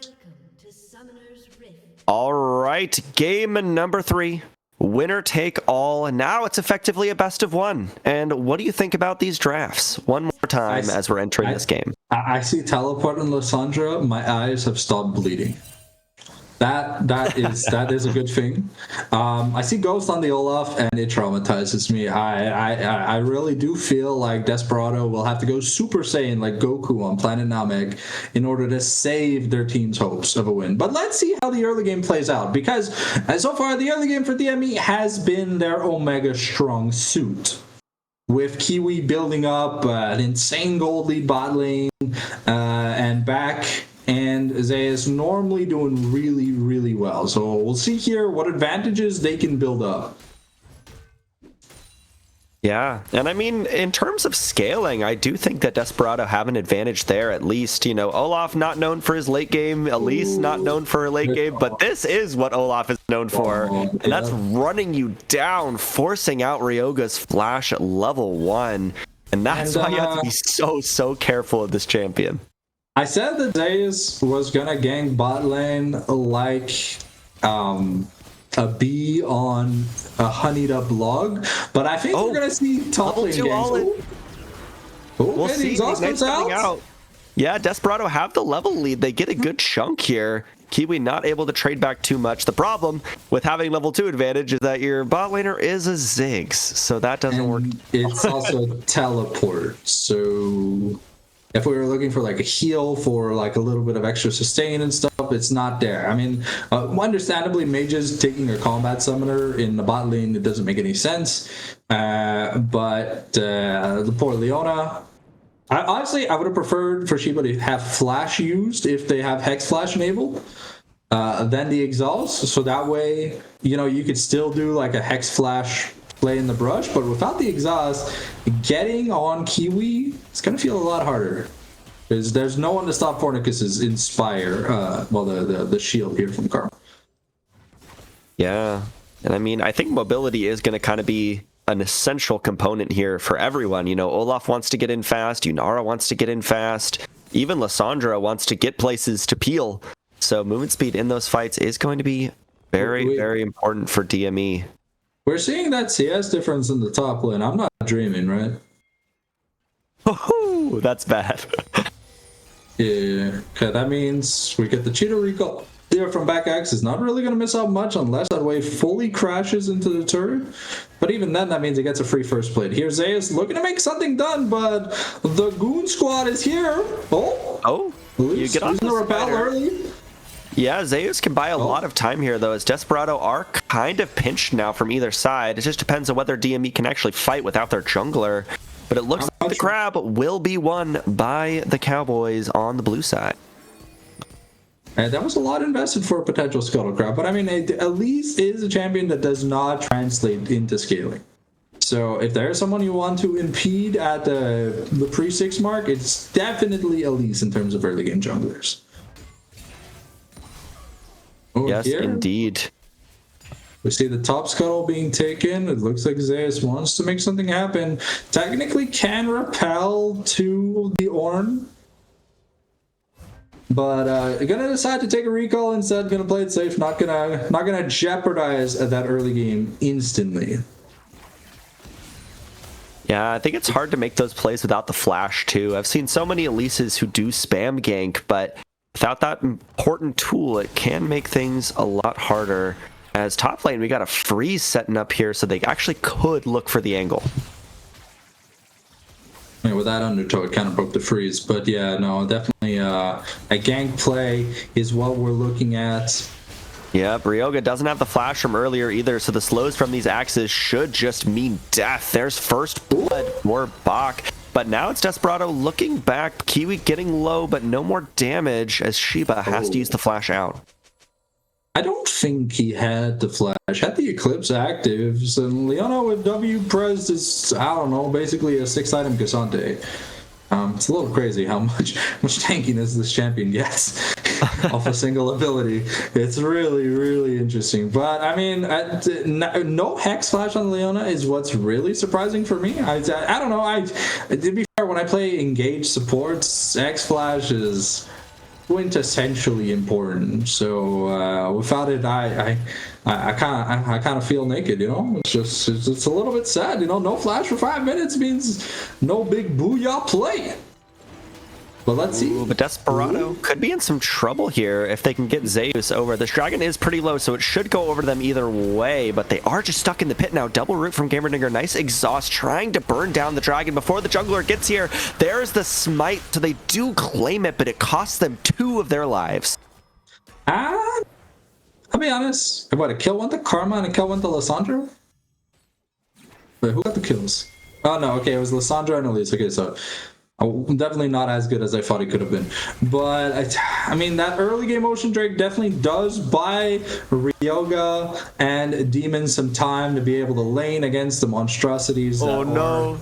Oh no, poor Ziggs trying to defend. There comes the flash, but here's the stun. Actually does trade 1 back, make that 2. What an insane turn of the dive for Demon. Now Zeus coming here does not have that repel available, so if we're able to get the Zenith Blade here, should be able to catch the Elise. Not quite.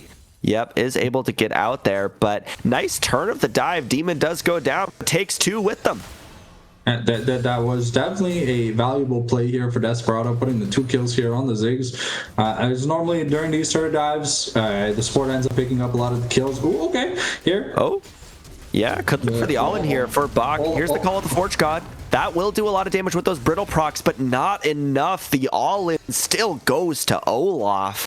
2 kills already on the top laner of DME. Yeah, unfortunately, Olaf has the Gwen thing where, you know, it says Gwen is immune. Olaf is immune, so it doesn't matter how many times you try and knock him up with the Brittle Proc, or the Ultimate, or the Searing Charge. No. And, well, unfortunately, I think Ryoga realized that a little bit too late. After the 3rd time he tried knocking him up in Ragnarok. It's like, why it no work?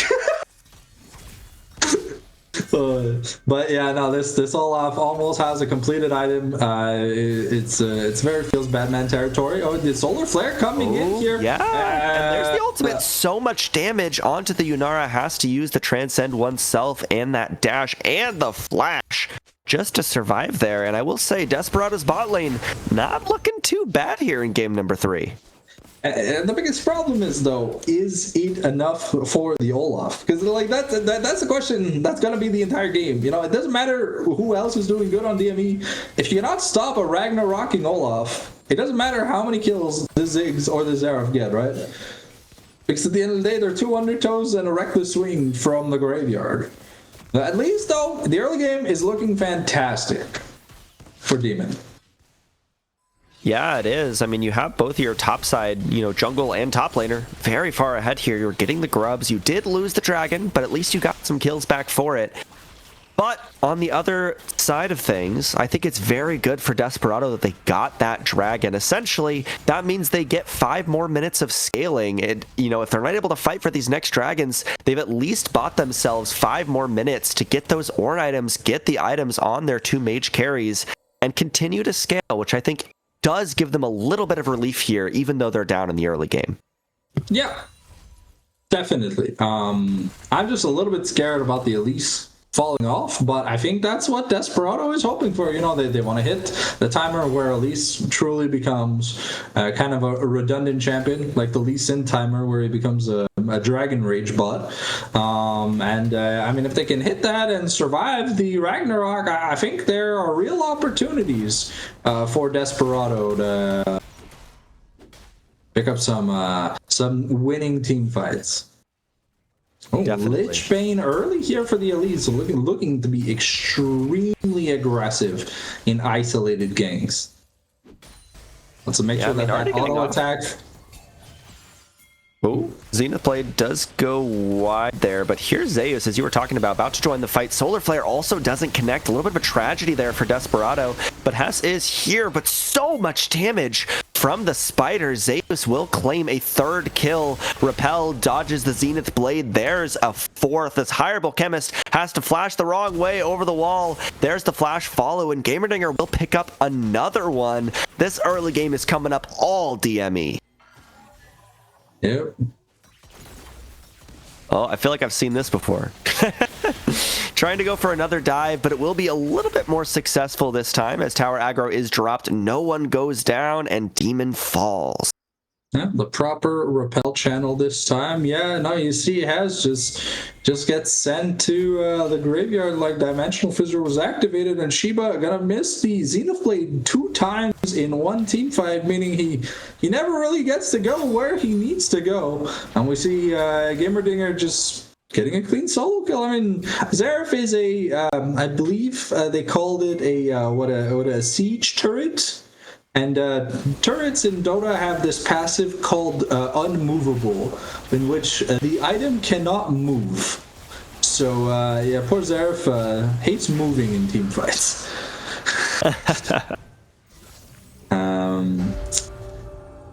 But yeah, not so far. As expected, you know, the early game was gonna be heavily DME favored. The 4-0-2 Elise on an item and a half, technically speaking, with that 10 stack Dark Ring. So once Olaf gets that Hydra on his next back, I think he's going to be really, really happy.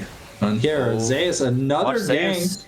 Yep, transcend oneself. The Leona is tanky. Nice satchel, actually, to push Zeus out, and Desperado survived the gank.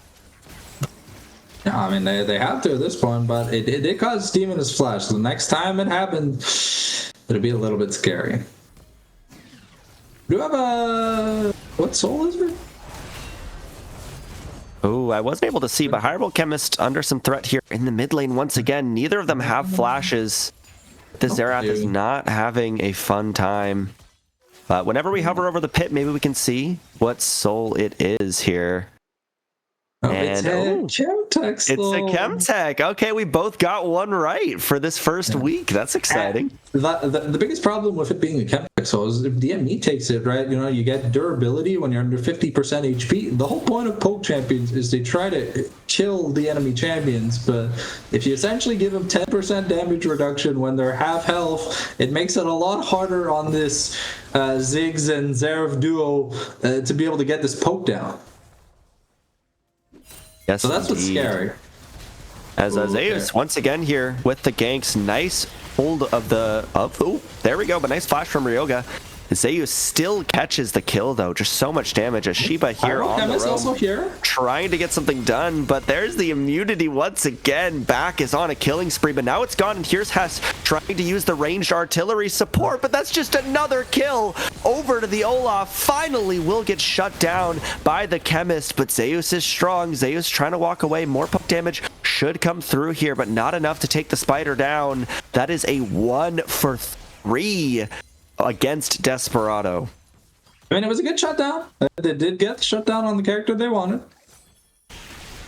But my big problem is this bot lane just gave up basically free plates in an environment where Ziggs could defend the turret, and that mid lane looks very, very emptied out too. So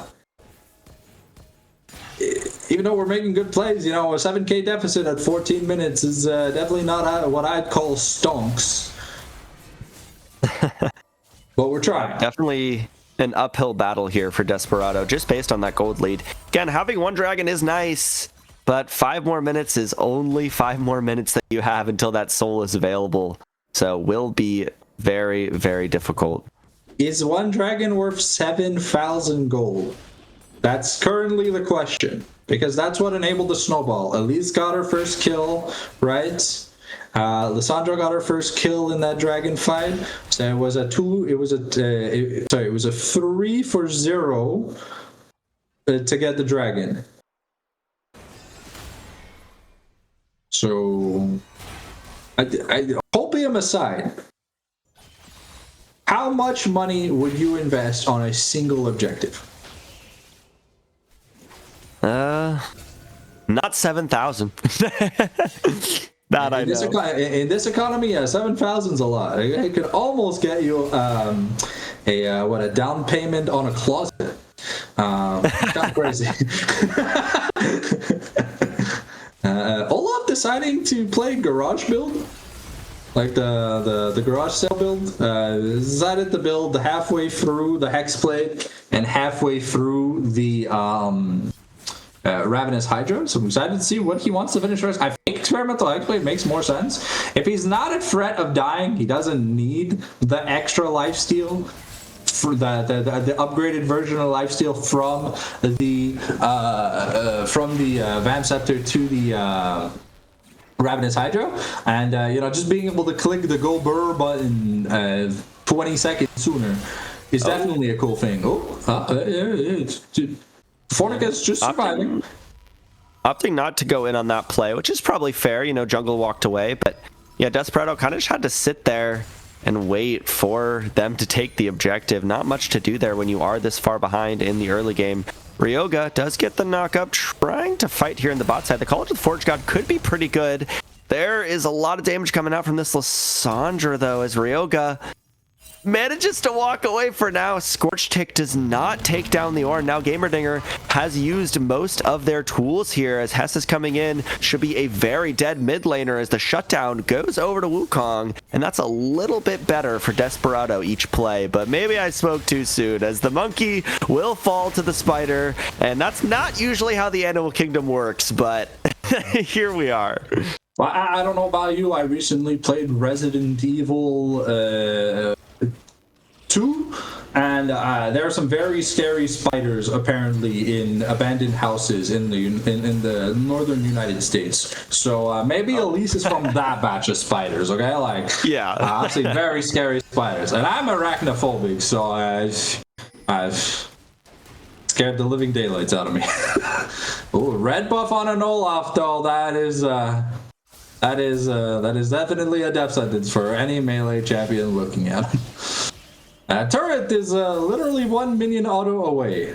So I think, we're gonna miss the Herald over the wall. My back is, yeah.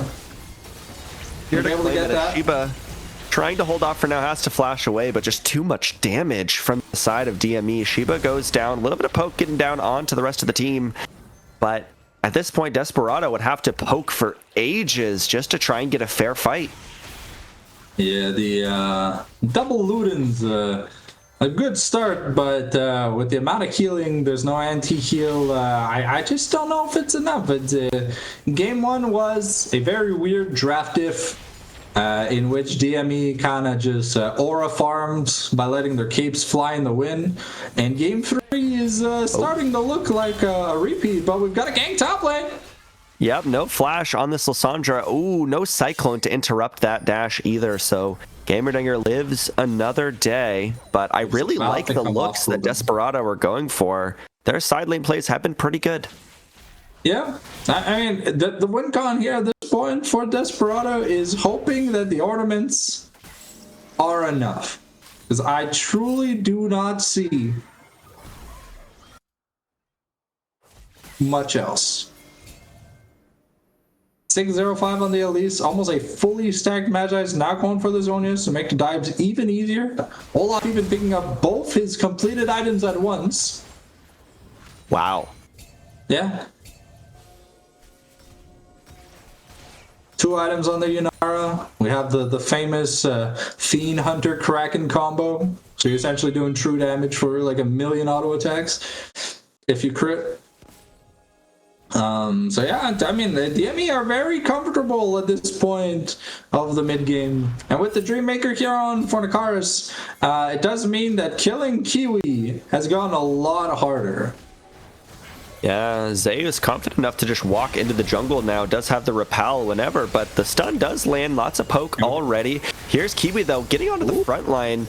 Could be a little bit dangerous. Ranged artillery coming in from the carries, but they're not landing too many of them. As nice ult there from Lysandra. Here's Ryoga, but your tank is here just a little bit too late. You have no one really to protect to keep the damage going, but actually nice buffer of the Ragnarok there. Bach does just lose it, and now Desperado get away with only 1 death at least.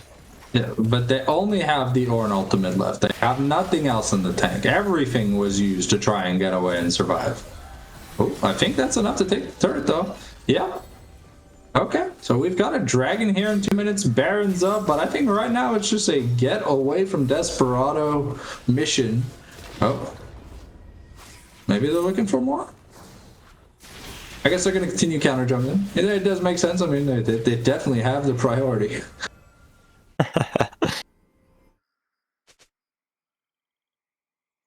Yeah, I mean, these objectives are going to be the kind of the next turning point here. This is the last dragon that Desperado can afford to give up. You know, after that, it will be the Dragon Soul. Baron up on the map, but I don't think DME can take it too easily. They don't really have anyone to tank it. They do a lot of damage, but it will be very vulnerable if they ever start up the objective. So I'm really looking towards this dragon stacking as the next objective. I'm seeing a Hex Drinker in Olaf's inventory, and I'm like, now, who's supposed to kill him? Like, if he goes Death Stance after this, I'll be honest, there's not enough copium in this world to convince me otherwise. Like I said, the win con for Desperado at that point is going to be back playing with his screen closed. It does feel very, very scary. But, yeah, 45 seconds before the Chemtech Soul Point. Oh, Lysandra just walking right up here. Gets the root. Oh man, be dangerous for Husband if it gets caught before. Yeah, another root has survived a little longer, but should just go down. Karma actually taking the kill on that one. If you lose your jungle right before Dragon, you basically lose the hope of Dragon. Yeah, Chemist is holding off versus this Olaf, but Olaf has everything, so I'm a little bit scared. Yeah, Olaf is just hiding in the bush. He's playing Five Nights at Freddy's with the Zeref, just waiting to jump scare him. Yep, this is definitely not favorable for the Xerath. I don't think he knows that he's there.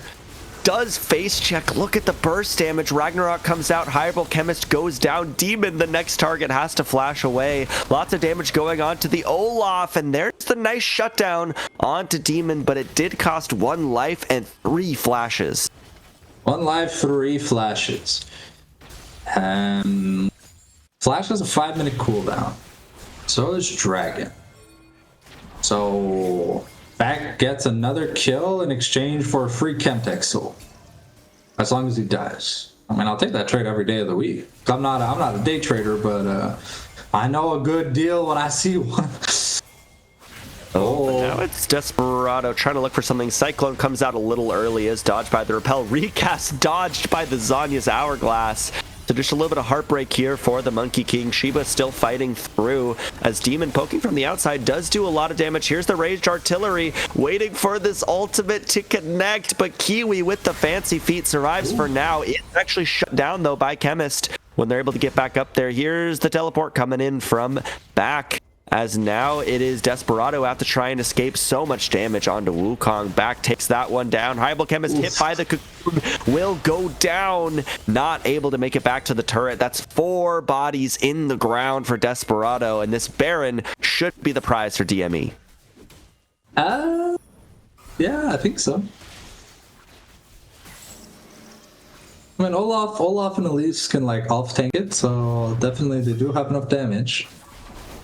25 stacks Magi is on that Elise Zeus 808. It's definitely looking comfortable on this very niche pick. We said the game plan was to win early, and he understood the message. Funnily enough, this is Kiwi's worst KDA this series. And it's still a KDA of 5.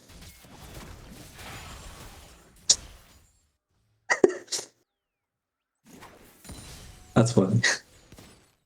Wow, yeah, already 12,000 gold down here too for Desperado. Not to mention the buff that's coming in from the Baron. They will be able to push just that much easier.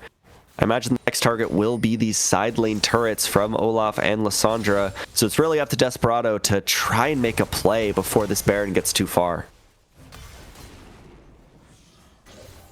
Yeah. Let's see if Desperado can hold the line. They found some avenues of making some comebacks in this. Oh, onto Kiwi. That's a lot of damage. There's the Transcend and the Flash. Trying to follow Hess. Just gets burned down now, though. Shiba does get onto the Yunara. Zeus comes in from the back. Kiwi's not dead. Demons not long for this world. That is 2 dead from Desperado. Soon to be 3. Soon to be 4 potentially here. As the Ragnarok comes out, Ryoga has to flash. Now it's only 2 alive to withstand the tidal wave of Baron minions coming in for DME. Yeah, things do not look great here. But hey, to be fair, if you're Desperado, be proud that game 2 was such a back and forth banger, and it's technically the dark horse in this matchup, at least able to take a game. So maybe come playoffs, if ever this matchup repeats itself, I don't know the format, but maybe that does inspire some hope. Forge God, Wukong comes back just to die. The health bars are dwindling for DME, but it's more than enough to take the Nexus. They will claim the final game and win the first week of AEL. Yeah. That was, you told me that Desperado were we're looking to be the lower seed coming into this projected matchup, and they gave us a fantastic game 2, but the fact that they lost game 1 and game 3 in the same fashion and basically the same way means that there's a lot of revision, training, and adapting to do. I definitely think the back X Giga champion pool caught them by surprise. Yeah, I'm sure it's rough having a sub top laner too. I'm not sure how much Ryoga has played with the team, but the fact they went to game 3 with a sub top laner is a pretty good look. Like, I think if the Drunk Demon was here to play alongside Demon, play alongside the rest of the team, maybe it would have looked a little bit different here. But here is our stat page for game number 3. And now that the series is over, who would you give an MVP for? On the side of DME, I'll be honest, I think this was the back X or Kiwi show. And Zeus had fantastic jungle performances all throughout the series, but Kiwi hard carried game 1, and then back kind of smurfed.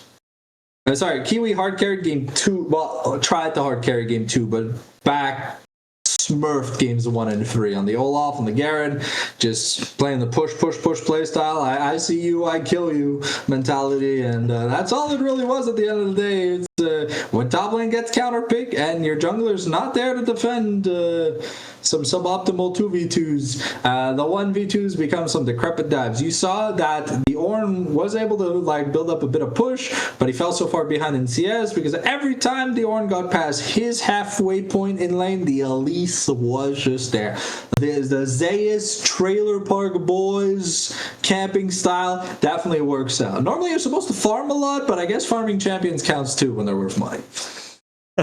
Yep, exactly. And that's Elise's mentality, that's for sure. But yeah, I think I agree. I would give the MVP to Back X for today. Definitely just a force to be reckoned with on the top side. I'd say honorable mentions to Zeus and a slight honorable mention to Shiba for that Dragon Steel. That was oh yeah. That game 2, if that was an individual MVP, game 2's MVP was Shiba. That Soul Steal on a basic attack, I believe, but I have to be correct. I don't know if it was Shattering Strike or a basic attack that took it, but he had Smite and did not use it. So that was insane levels of aura. Yep, definitely. And very fun best of 3 to kick off AEL. I'm really excited to see what's to come in the future weeks with these teams. We got a lot of interesting rosters, a lot of interesting drafts. We'll see if that continues. But anything else you want to say before we sign it off? I'm excited to see what's going to happen next week. Yeah, me too. So we'll see you there. Hopefully you guys are back to see who we're looking at next week. This was the Hex Tech group. So hopefully we're hopping over to the other group. We'll see some new teams, new faces next week. So we'll see you on Thursday. Sounds good. Take care, guys. Thanks for watching.